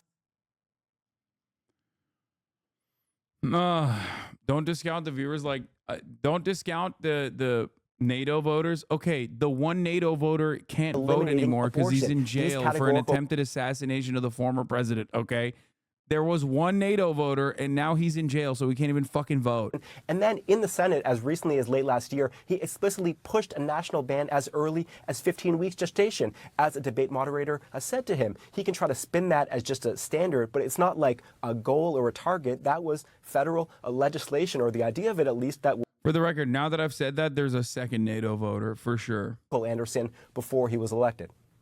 Daniel Dale, thank you very much. We're about to get the first reaction from voters to the Walz-Vance debate. Our focus group of undecided voters in Michigan is going to weigh in. Plus, we're awaiting results from our Interpol debate. Yes, I can't wait. I can't wait for the undecideds to be like, I'm extra undecided because I couldn't understand who wanted to nuke Tehran more. Okay. Here, by the way, I'm not alone in this. He wasn't able to explain anything in any way or even repudiate it with any conviction. Again, it doesn't really matter, just calling balls and strikes here. But he should have just gone after JD for being unpopular and weird. Why try to make this guy seem normal? Another piece of evidence that there's been a concrete shift in strategy from the Harris camp in recent weeks. This is something that I noticed. This is something that I've been talking about for a little bit. Like post DNC, there was like a noticeable shift. Tim Walz was in the back burner. They like back pocketed him pretty aggressively. They also neutered a lot of the most effective parts of his communication strategy, in my opinion, specifically addressing how fucking weird the Republicans are. I don't know why they did that. Maybe they just like saw something and they were scared. I don't know. Or maybe they're just afraid of victory. That could be a reason, because they just stop saying that. They just, whenever they do something and it's like kind of popular, they're like, oh my God, we might actually end up putting up good numbers. We can't do that. Please, let's get back to this boring ass bullshit. Listen. The Democrats have a profound ability to snatch defeat from the jaws of victory, okay? They are literally running against a historically unpopular former president. So unpopular that he has now been assassinated twice, okay? And it didn't do shit to his numbers. Like, please be for fucking real. There is literally no reason for the Democrats to be this close in any of these fucking states. Like, Americans are definitely manic when it comes to their sensibilities in terms of voting. Like, they are of two minds at all times. They'll say, we want amnesty now and we want it for all migrants. And then they'll, in the same breath, say, we want to fucking deport every migrant in this goddamn country. They're all rapists and drug dealers. Okay? Having said that, however, like, there are obvious disparities with some of this polling in terms of like the way that Trump is getting fucking, clobbered. Also, who won the debate? First poll came out. Ed O'Keefe from Flash CBS News poll finds 42% at JD Vance, 41% Tim Walz, 17% Ty. The difference for how the campaign strategy is shifting is Jeff Guerin. This guy's now running the Kamala campaign. Wait, actually, 3 weeks into her presidential run was the first time the Biden campaign's pollsters, now hers, held a deep dive call with Kamala Harris' inner circle to discuss what she's been saying on the stump. Over the line came a lot of praise, but also some suggested tweaks. First, said veteran Democratic numbers man Jeff Guerin, summarizing their analysis, "Stop saying we're not going back. It wasn't focused enough on the future," he argued. Second, lay off on the weird talk. Too negative. I have covered this, but I didn't know that guy was like running the campaign. Anyway, he was fired like 2 weeks ago. Okay, let's see CNN's undecided. Oh, let's go. I'm excited. Undecided voters, at least that's what they tell us. In the past, they voted for Democrats and Republicans. At least that's what they tell us. They were watching intently, taking copious notes throughout the course of the debate. And I actually want to start with overall impressions, guys, because all 7 of you came in undecided. One of you said they've made up their mind. Ryan, who are you going to vote for, and what kind of solidified that opinion? Well, I'm going to be voting for Kamala Harris. One of the stark sort of aspects of that debate that really stuck with me was when they were talking about January 6th and how Mike Pence certified the election, and they were wondering if J.D. Vance would certify the election should Trump lose. And, What? No!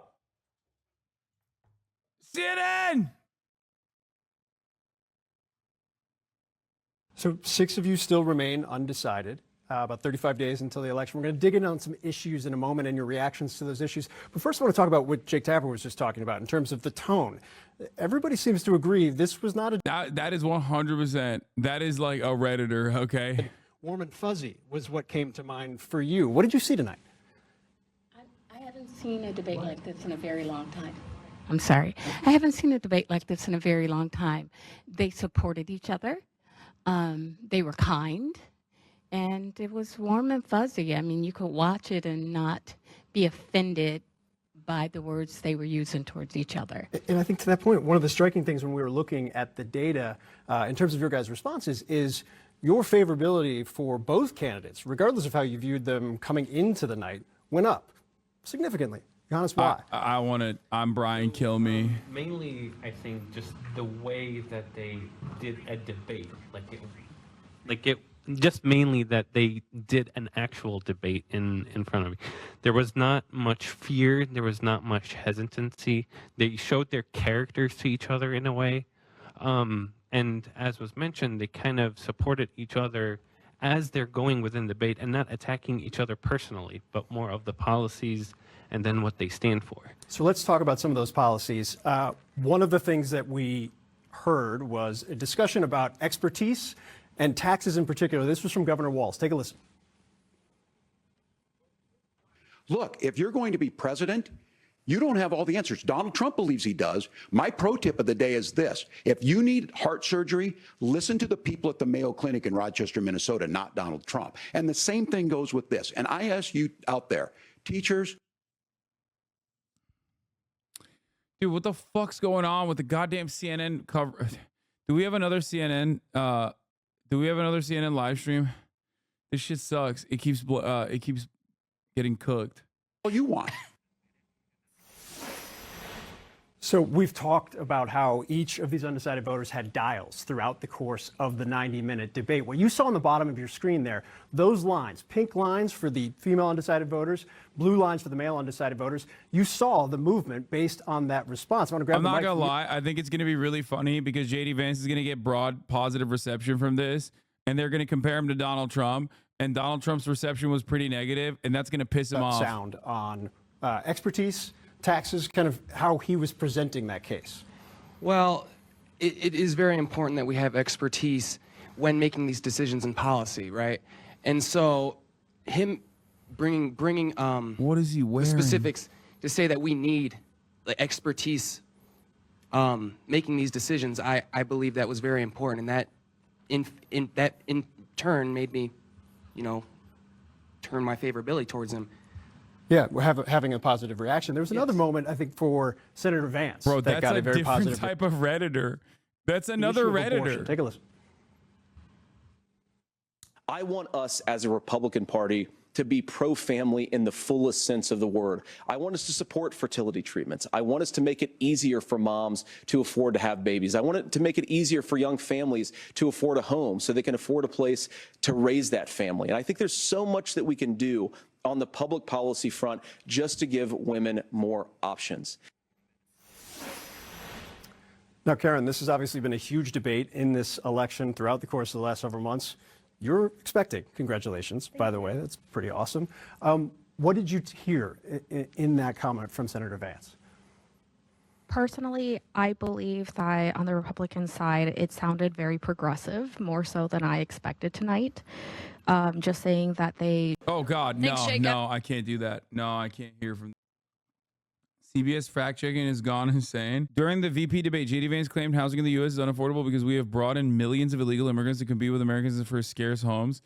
CBS News confirmed rates this partially true, but it needs more context.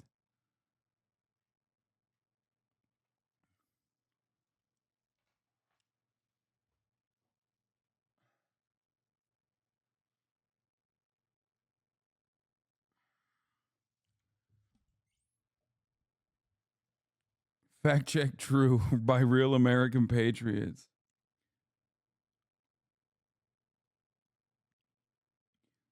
This is how TikTok is reacting to the debate. As much as I dislike JD, I think this debate has been by far the most respectful on both sides in years. They showed empathy and for the most part didn't talk over each other. They didn't trade. That debate was leaps and bounds better than our presidential debate. Oh, God. Gross. NBC News just polled the group of undecided voters. 5 of 6 said Tim Walz won the debate. Yeah, I still think they're ops. This is damaging because guess what, dude? Everybody knows Tim Walz is a human. His favorabilities look good. But the fact that they keep like agreeing with one another in that debate humanizes the fucking empty shell, the sociopathic empty shell that is JD Vance. My MAGA mom prefers Walz over Vance now somehow. I thought Walz dropped the ball hard. No. So the one thing that I briefly mentioned but didn't talk about too much, didn't dial in too much, okay, which is the fact that like JD Vance reads well in general. He seems like a different type of politician, an empathetic person, a real person, okay? And I think that that is part of the reason why there's still like a 50-50 split. Did I say JD Vance? Oh my God, I mean fucking Tim Walz. Sorry. Tim Walz is an empathetic person. He reads as like a normal person. JD Vance, on the other hand, is a lizard person. JD Vance is exactly like, he's like a Josh Hawley type, where he's just inauthentic. He's an inauthentic piece of shit. Okay? So I think Walz's normal guy attitude kind of carried him throughout this battle. And I do believe that the media, that like the scorers will look at and respond more positively to the JD Vance style of commentary and debating, because they are also all Yale and Harvard and Ivy League graduates themselves. But average Americans will most likely look at Tim Walz and go, that seems like a normal guy. He seems like a fucking, he seems like a teacher. You know what I mean? Approval before and after from CBS. Tim Walz's approval went up but from 52 to 60%, but JD Vance's approval went up 9 fucking points amongst debate watchers. Tone of the VP debate was generally positive. Yeah. And that's not good, because people already liked Tim Walz, but people did not like JD Vance before. So them agreeing, this was the other reason why I kept fucking yelling about them agreeing. You're just only humanizing. You're only fucking humanizing the lizard in a skin suit that is JD Vance. And that's part of the reason why you didn't even see JD Vance like defend Donald Trump all that much. And he made a convincingly moderate, of himself, especially after all of the fucking podcast hits that came out about him.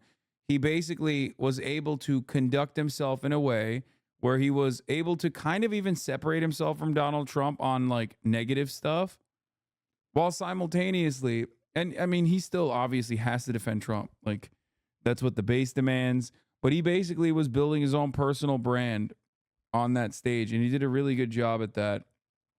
And that's actually not very good. Vance was polarizing. Walz stabilized his image. This shit is exactly how Harris destabilized Trump's image during the debate, and why I think Walz is a good pick, if not the best pick in this particular campaign cycle. No, I think you're wrong. I think Vance came in... Vance absolutely came in as the unfavorable candidate, and the polls reflect that reality. JD Vance's favorability is far worse than Tim Walz's favorability across the board, and he was able to conduct himself in a way that made it seem like he was in agreement with fucking a person with high favorability, right?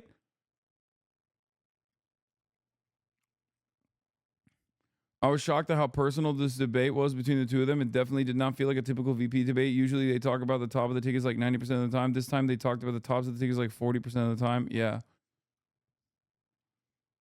But yeah, Walz's performance definitely left much to be desired. It was subpar. Kamala Harris fucking absolutely clobbered the shit out of Donald Trump. JD Vance didn't do that to Tim Walz in the same way, but he definitely outperformed him. Tim Walz, on the other hand, I don't know. I think he could have done better. But the only reason why he didn't take too much of a hit is because he's still objectively more likable and more human than most politicians. Idejder actually has a good point. If it matters, post-debate coverage sometimes matters more than a debate. And Vance is getting clocked in the media because of his J6 answer. Yeah, his J6 answer was insane. And I say this as someone who thinks January 6th was hilarious. But me thinking January 6th is hilarious is one thing. Being the new vice presidential candidate for the former president who did January 6th and a whole bunch of other stuff surrounding January 6th, going up on the national stage and being like, no, actually, they should have finished the job is insane. I don't think that most people care about January 6th that much, but news watchers definitely do. And that's why they'll hit JD Vance a bunch on that front for sure.